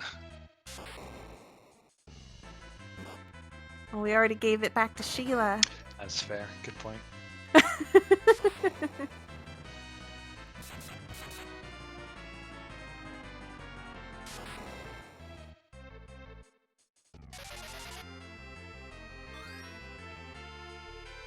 He's still committing to keeping Tella dead. Yeah, it's fair. He's not going to add much to the fight, sadly. Yeah. But yeah, the levels don't matter as much. It's just more. He's not going to add much to the fight. So there's two reasons the spot is great, by the way. One, it gives one of the highest XP pools in the game. I think it's like 100,000 base, and then it also has 2 key items here behind it instead of just one, like normal. He also get 200,000 because he has 10 key items, of course. But it's a lot of experience to get. Look, well, boy oh boy, if there was ever a time to find a cane. I mean, or Cecil. Just saying. I almost feel a little bad because it's eating him up inside. He's got his favorite character's weapon. Yeah, Kane, mostly known for his spears and such, but Defense Sword technically is his best weapon for the most part, for a long time, until you get up into like I think the 60s or 70s in levels. So Defense Sword is just really good on Kane. Oh, hi, D-Lunars. Do you think he's going to do the wall stuff here?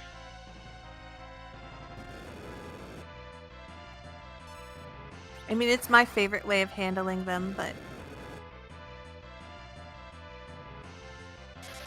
So yeah, this is a pretty unique fight Not a ton of HP here because it's a plague spot, but they have a very specific script. The D-Lunars. Okay, he is going for it. Okay. So a couple things. They will counter, if you use the fight command, they will counter and wall themselves and start bouncing viruses, which do a ton of damage against you. Otherwise, the script is they attack a couple times, they cast flame, and then they attack a few more times, and then they use breath. And the thing about the breath is if you have wall up, it actually reflects back onto them. Because breath, like typical Final Fantasy, will turn you into Toad, confuse you, blah, blah, blah. So this actually reflects back onto them and turns them into that, which makes it completely free, which is really, really fun to see. So let's see if he gets it here. The breath should be coming up next, I believe. There it is. And he gets both in one shot. So yeah, now we have what are in the community lovingly called looter frogs. They're so cute. This is my favorite way of handling these guys. Yeah, it's a consistent method. As long as you can survive the physical attacks and get the walls up, it's pretty great. Because not only do they do no damage now, but they also take more damage, so you're going to be doing quite a bit.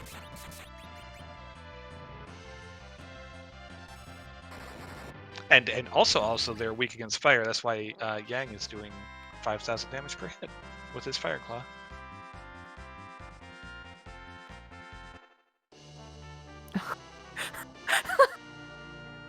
Moonville is interesting.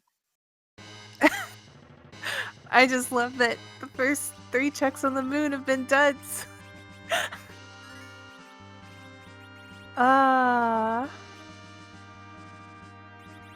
so Moonville is another one of the J items that were not in the vanilla game in the Japanese version. It casts Reflect on yourself, and it also makes you immune to physical attacks for the duration of the battle, pretty much. I've never seen it run out, but maybe it does. So it's really strong against certain physical attacking bosses and such.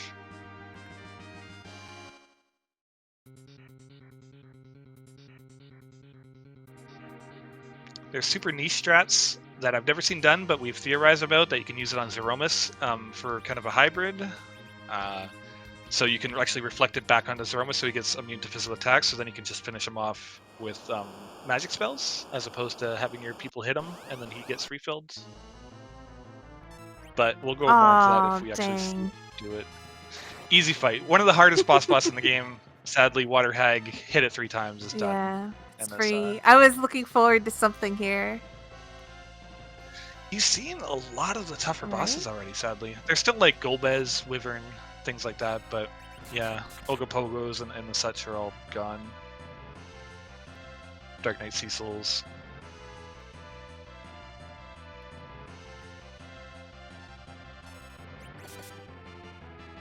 And it's over.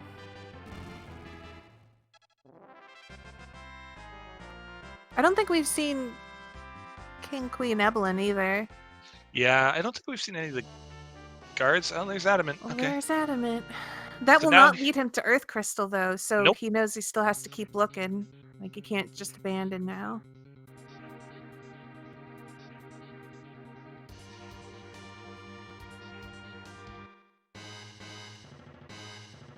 Yeah, I guess I can mark down the fact that he has a pass. Forget about that.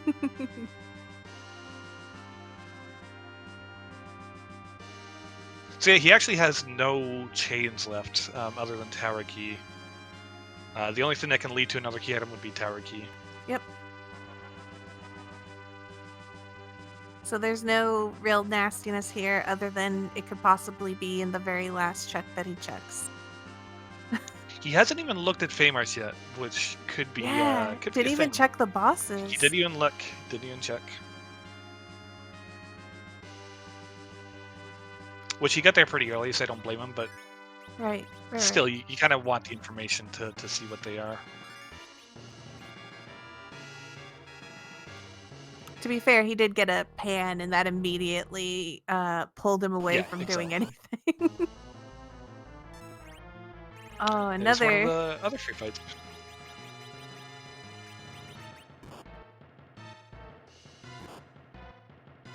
So yeah, this is another one of the ones that doesn't have a boss bit, so they're weak to status ailments. He can use an assassin dagger. I think he still has one of those left. He might be going for it I now. think Mute dagger is he also another sold one. it. Smart. That's fair. That's fair. They are weak to any mage type of things, such as mute dagger. So, unfortunately, they do counterattack physical, or they do counter physical attacks with size.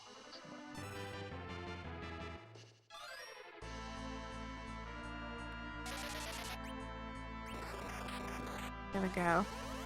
Speaking of size, and now it's free.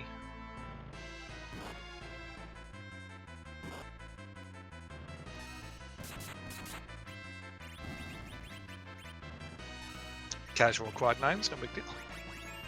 And there he just did a life glitch. So he just did it. It's as easy as that.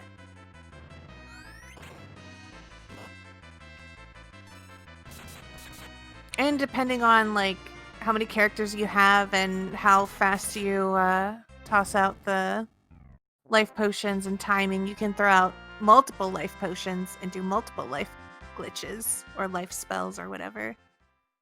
I got 4 off at one time. That was the best. Oh, And there it is. All right. Bada boom, out of here. We are essentially in go mode now. He just has to finish off Earth Crystal, which is 2 bosses. They're pretty easy. And he already has pass, which is convenient because he'll be right in that location. Wasn't it just unlock the treasury though? I don't think yeah, good point, good point. I don't think he even has to do that. He just needs to go talk to the girl. I think this is just go mode. So I wonder if he's gonna pick up the Cecil, because he has the Excalibur. It's the best character, I think, in the pool down there. Unless he wants to get like a Porum, but...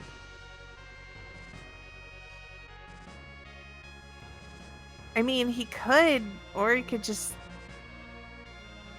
I mean, just pick up anybody to, like, do anything, I guess.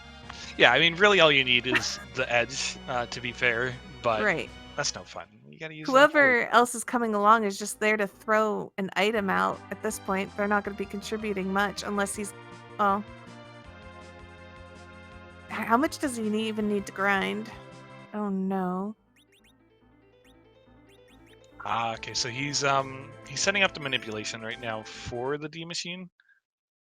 So there's 2 fights in the giant that I mentioned earlier. The D machine is one, the Mac Giants are the other one.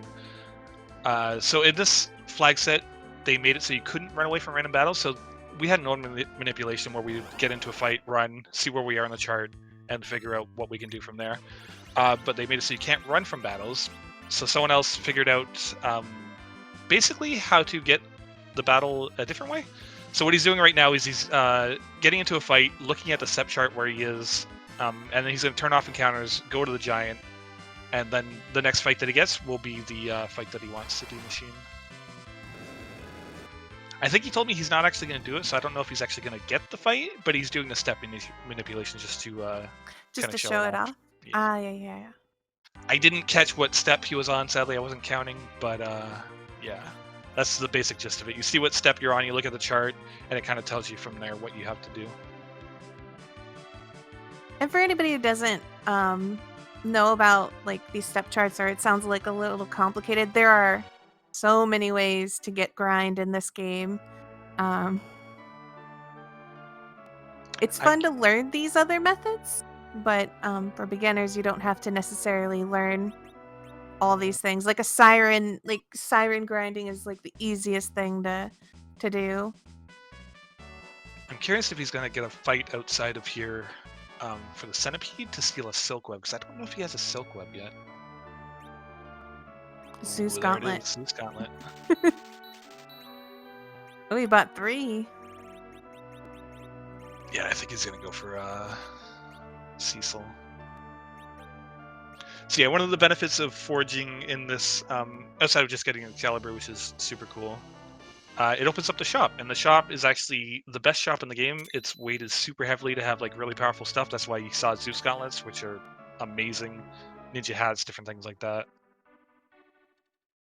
I wonder if he's just going to troll you and he's just going to pick up a Sid. That would make me very sad, but I will accept it.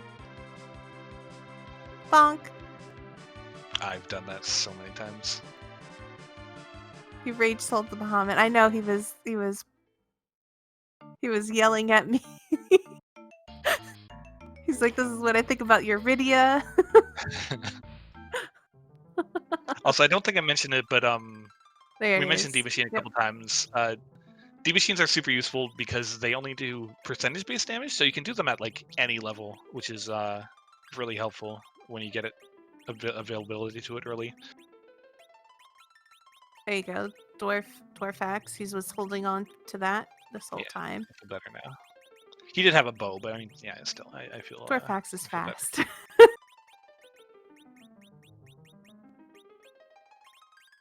fast. Dwarfax is technically a ranged weapon, for those of you curious, so that's how he just back row glitched his Cecil. Dwarfax is really nice because it works on characters that aren't able to equip a bow, because like I don't think Kane can equip. Kane Nope. can't equip a bow, right? Nope. It's the only way you can back roam is Right. the Dwarfax. So that was really why he was holding on to that Dwarfax, was because, as you can see with all of those Dragoon weapons, he was really preying on a Kane. Yeah, Kane, Sid, and Cecil all have it, and the other thing about it is it has -5 agility on it. So if you did want to do any agility shenanigans, it's a useful item for those characters to have. Open up the treasury. I don't know. Do you think we'll play Raid That Treasury? He's been looting everything. he is. He's 100% gonna loot it. If he continues walking in, we'll know. So yeah, a little game we like to play when the tournament was going on is Raid That Treasury, because the treasury actually has the highest based weighted values in the game for like any normal And he's location. going in. So it's a favorite place to loot, and there's a ton of chests down here. Ooh, Avenger. already Stardust, Avenger. Another light sword. Another Murasame for throwing. Another Masamune, a protecting a crystal sword. Oh. So this treasury. Okay. Oh my gosh, chat. What is the rating for this treasury? Holy smoke. Just throw away that elven bow. You're making me upset. Get rid of it, please. God. As soon as the Avenger popped up, it was 100%, 10 out of 10. Oh my goodness. With the other stuff, yeah. What a treasury. So we're gushing over a couple things there. Avenger, for one, is a sword that you could equip on any of the sword characters, such as Cecil, Kane, and it automatically berserks them. So right off the bat, that's amazing. Crystal Sword is by far the best weapon for Cecil in the game. I think it's the best weapon outside of the spoon in the game, by far. Like, the second best weapon in the game is the Excalibur, and the Crystal Sword is much better than the Excalibur, even. Oh. Yeah, that was just perfection. That was beautiful. And that is why we loot the treasury, right there. I believe he's just gonna slingshot like crazy with the sirens. Oh yeah, like I said, he's probably going to aim for like 44, 45-ish for the Cecil to get 28 agility, and just kind of go from there. You could technically go lower because you have a ninja hat, but I think he'll just do that. So the other thing about the Avenger, and this is in general a glitch, you can actually swap your weapon mid-battle. So what he's going to probably do in the Zeromus fight is he's going to start with the Crystal Sword, and he's going to swap it to the Avenger. And what that does is you keep the stats of the Crystal Sword, and you also get the benefit of the Avenger. So he's going to keep the damage that he's going to be doing with the Crystal Sword, and then he's going to be berserked permanently. So it's just a really strong combination to have. What was that, like 30 levels right off the bat?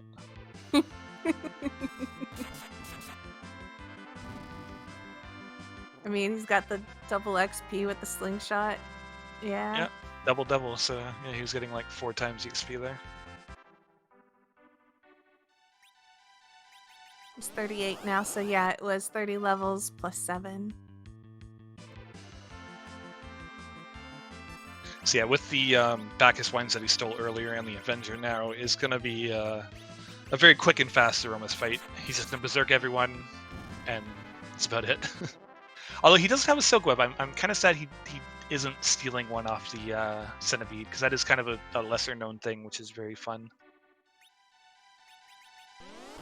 Silk Web, for anyone who's curious, is another G item. it just casts slow twice on the enemies. And it's a very convenient way for Zeromus to slow it and kind of nerf his initial attack, which we will explain later.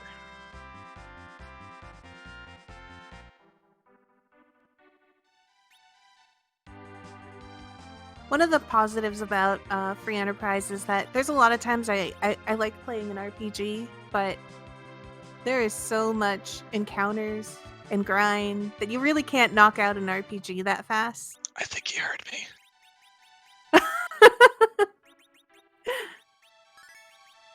And so Free Enterprise is really fun because you get to have like all the benefits of. Oh, he did hear you. Look at that. There it is. Mystical Club. There it is.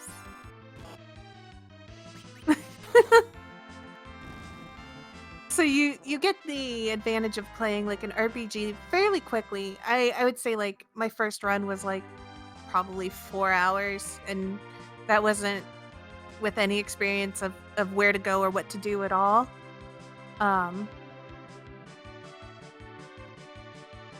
Yeah, also for anyone interested, ff4fe.com is the website for the randomizer. They also have a Discord, which is a fantastic community. There's so many guides and resources and stuff. So if you're like nervous, like, oh, I don't know much about the game, we had people in the last tournament that just ended who had no experience with the vanilla at all. They just had experience with the randomizer, and they actually like crushed it.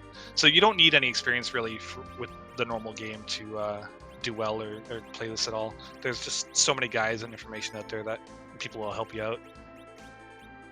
And if you like streaming it, a lot of people will come in and help you too. Or you can tune into drcossack's stream. He plays it. A lot of the people that have been chiming in chat also play it. All very helpful. The community is really nice. Is this the first time he's buying life potions? It's the first time he's buying. That's like the first thing I look for in a scene. Wow, Dr. Cossack. What a flex. I think he 50 of them too is very ambitious buy when you're about to fight the last boss. So yeah, would you like to explain the last boss and things that to do with it?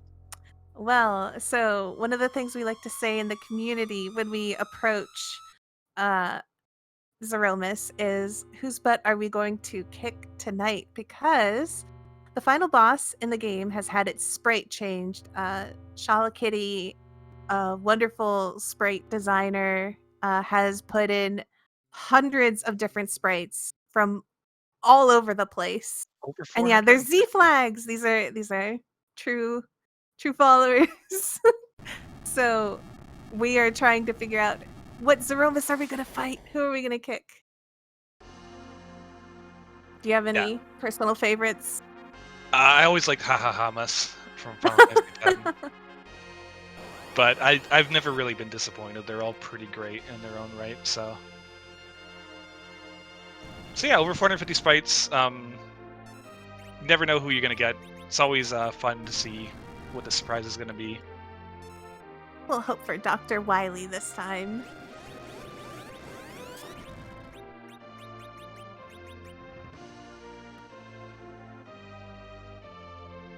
Who is it gonna be?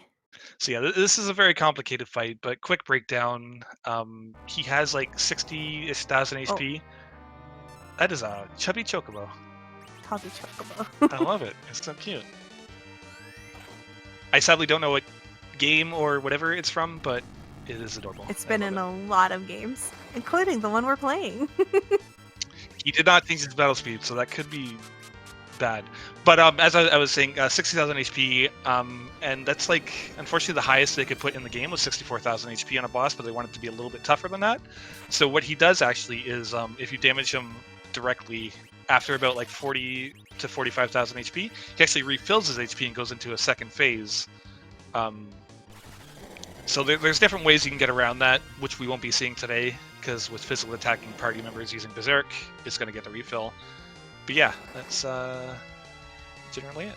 He has a script that he follows, big bangs, black holes, different things like that, but it's a whole science fighting Zeromus at different levels, different party compositions and such. This one is pretty much the easiest, most streamlined. You just berserk everyone, then heal, and wait till he dies. Just as there is many different ways to grind in this game, there are many different ways to beat Zeromus. There's even ways with a 60 HP Edward to kill Yes. Zeromus just by himself, which is pretty impressive Eddie to see. strats. Far beyond my skill level. Not a huge fan of them, but I appreciate the symmetry and you know, tactical whatever of them. Very tactful.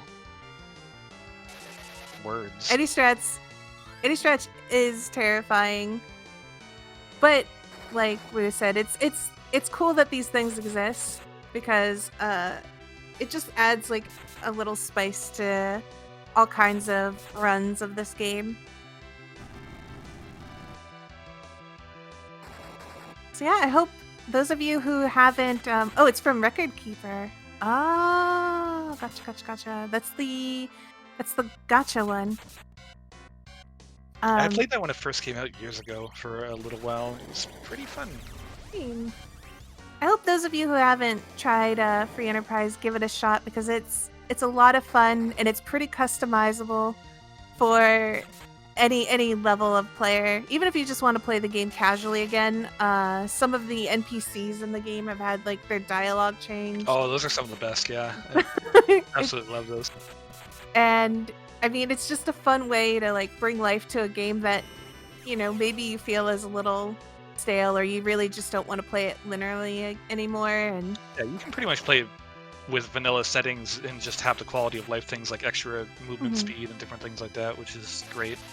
And I'll have the J items put back into the game, which we didn't get to experience when it came over here. So there's just like a lot of cool things that you can do. There's rock spalling. So that means that he's in his last few thousand HP, so it's going to be over here in a few seconds. So time should be fair. Done. Very well done. Woo! Under 2 hours. Very nice. That was really great. Yeah, good job. Good run by Dr. Cossack. Showed off a lot of cool things. So make sure to give him a follow if you're interested in FE. And again, ff4fe.com for the randomizer. There's a Discord. Maybe someone can paste that or whatever. I don't know how that works. Aw, thank you guys for giving him the GGs. You're so kind.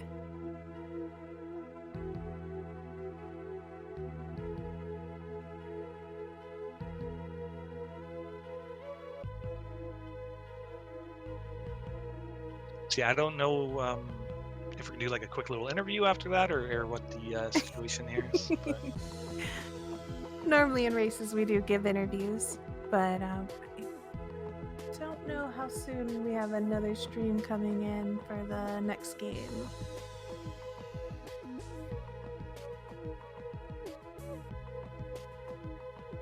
If not, I will ensure to tease him about I'll ensure to tease him about the Artemis bow privately. Yeah, I was kind of. It would have been nice to see a little Forum Rosa Artemis bow. Oh, the commentary's wrong.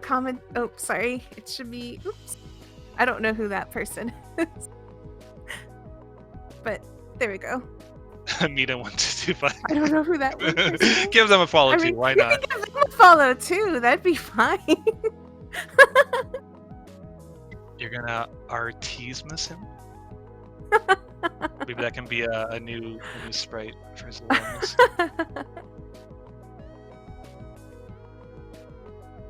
You sold both of those bows, Dr. Cossack. I was like, this is an attack upon me. Oh, I think they actually do. Yeah, I think we're gonna get. Yeah, okay. Dr. Cossack's in here. That was too good.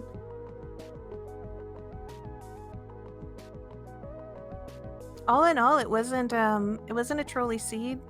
The bosses weren't there weren't any like super bad bosses in any super bad places. I was kind of sad we didn't see a Wyvern, no Golbez, who is my most hated boss by far.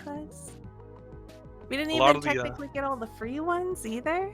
Nope. So nice. A lot of the bosses on the move were reasonably easy. A couple free ones.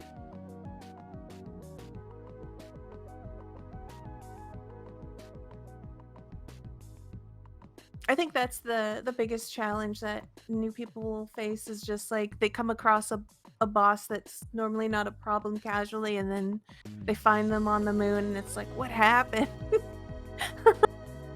Like, why is Dark Knight Cecil just so mean?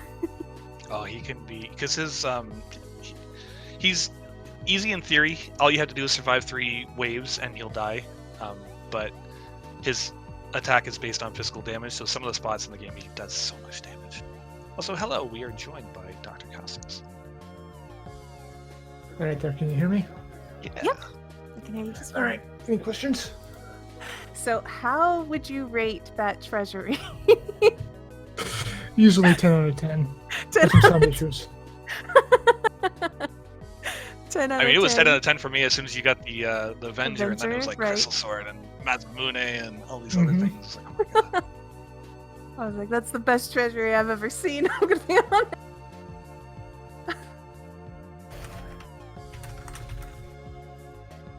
But yeah, good run, man. Any thoughts on the run? Not too Stuff many. you liked? Pretty standard seed for me.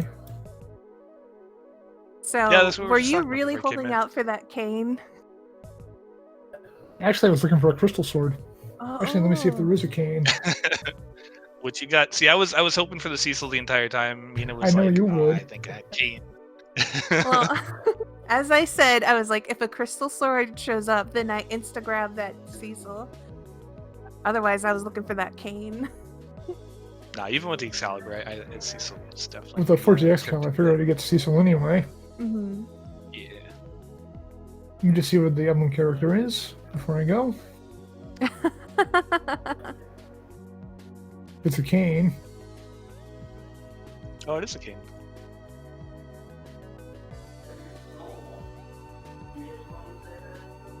But other than that, you didn't have any horrible bosses and any bad locations. Got to show No. off. Yeah, the only rough The one was kind that side. that dwarf castle. Oh, It yeah. was not the boss you wanted to see when you're at 47 HP. Oh, certainly to, not. second fight. I was thinking that myself. I was like, oh no. So nothing is record, so I can hear you too. Just a moment. The character is another Edward and Asura. Well, Oh. good thing you didn't check this. For anyone watching Time this, save. the other way to get underground, the more difficult way, does have a free character, but Edward, not really something you want to see.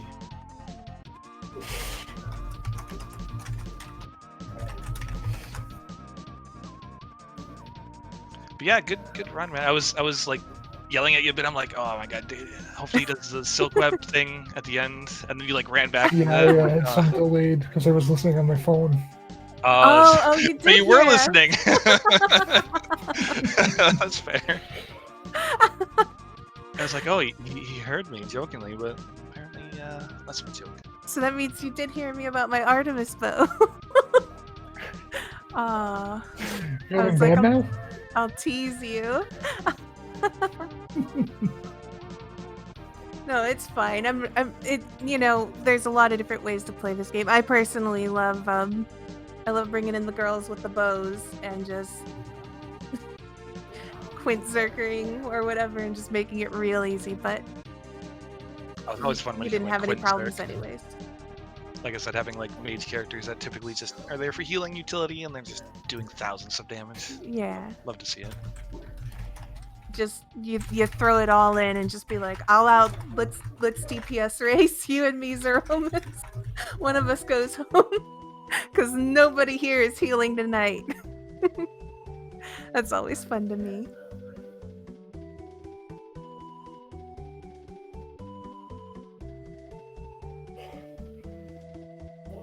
There was a time you were trying to kill Rosa, Dr. Cossack. In the episode, that was Yes. pretty funny. She had too much defensive gear. One damage, like, okay, let's It's try like, this again. One damage, like, oh. Rosa's not going down.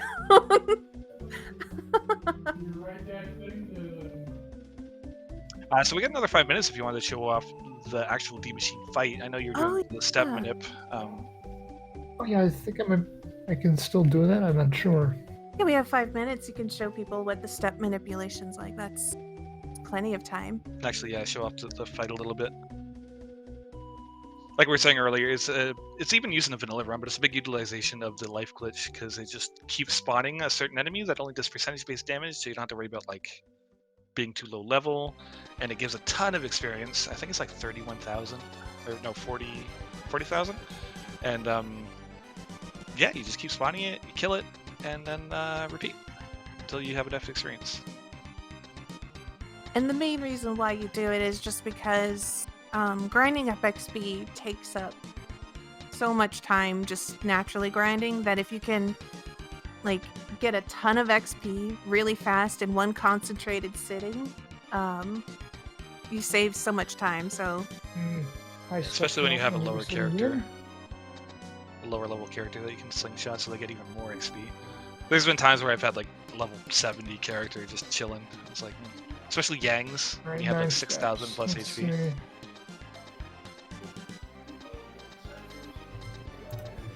9 steps is 2 enemies in the long room. Okay.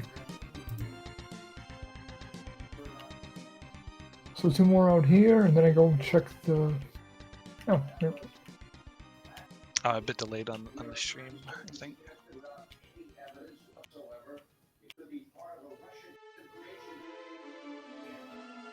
But there is a guide on step manipulation that I always have to pull up and look at because I'm not a genius at this game. I've had that guide open on my browser for the past 6 months straight. I just leave it open. You just leave it open. Yeah, I leave it open too. Right.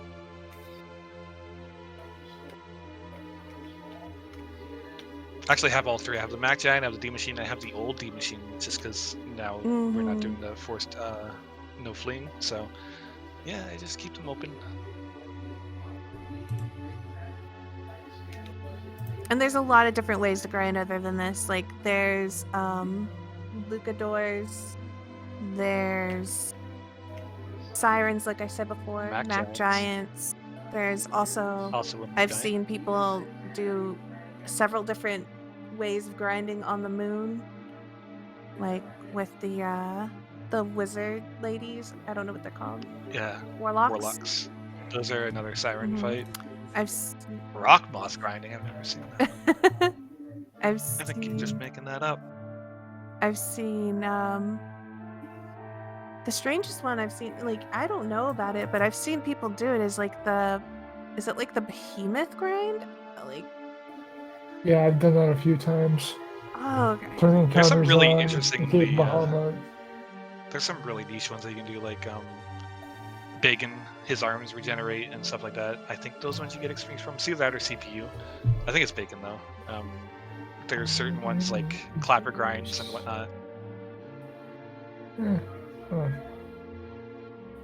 Yeah, there's all kinds of grinds. So if like watching this, you're just kind of like, I don't want to do this particular grind. There's like so many different ways to grind in this game. The marionette grind. That, I mean, sometimes you gotta do what you gotta do, right? So kill a few marionettes, make it turn into Calbrena, and then let them turn into marionettes. Usually you only run into those like really niche things of like Kata seeds where you don't have access to like normal encounters, so you kind of have to get your grind, your XP from bosses. I've had some of those seeds where I've been locked out and I can't do a hook route and I have to find a grind some way, somehow. Because the characters I've been given are just not able to pass the hook route boss. I always like the ones that I seen like Possum do, where he's done a few fights on Menor duels to get like Virus or some other useful spell before like proceeding. Oh. So yeah, this is the end of it, where this should be the fight if the step chart was followed correctly. It's a good sign because it's always going to be one searcher and 2 beamers. You kill off the beamers, then the searcher should, in theory, spawn D Machine.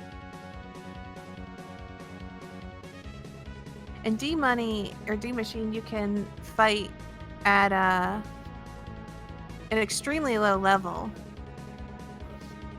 And this is why Tella is so broken as he is he can cast weak on the D Machine, and then you just need Well, that wasn't supposed to happen, but that's the general idea of the grind.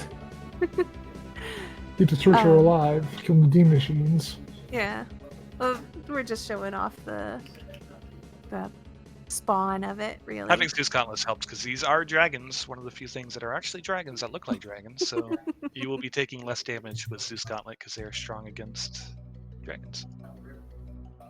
But normally you leave the little searcher guy up and then you just kill the D Machine and then life glitch it like you saw earlier. And yeah, and even if you got a real low level team with Tella casting weak on the D Machine, it'll drop its health to like below 10 HP or whatever it is, so anybody can bonk it and kill it.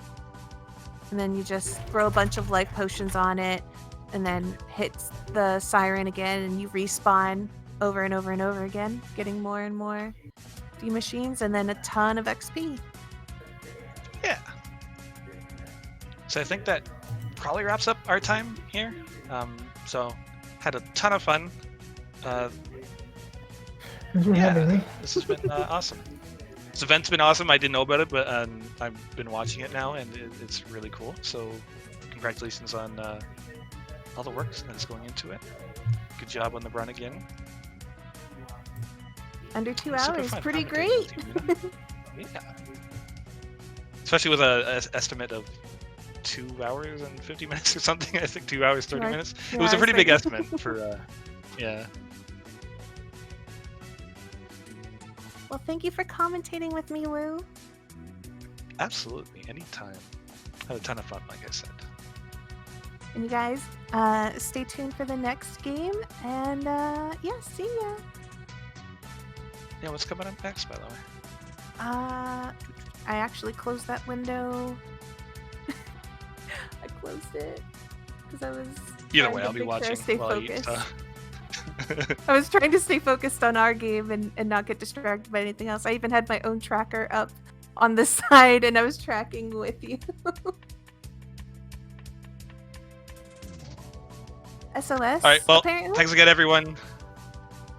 Escape from a I don't know it. I don't know that one, but I will definitely stick around to watch it. Yep. See you guys. Bye.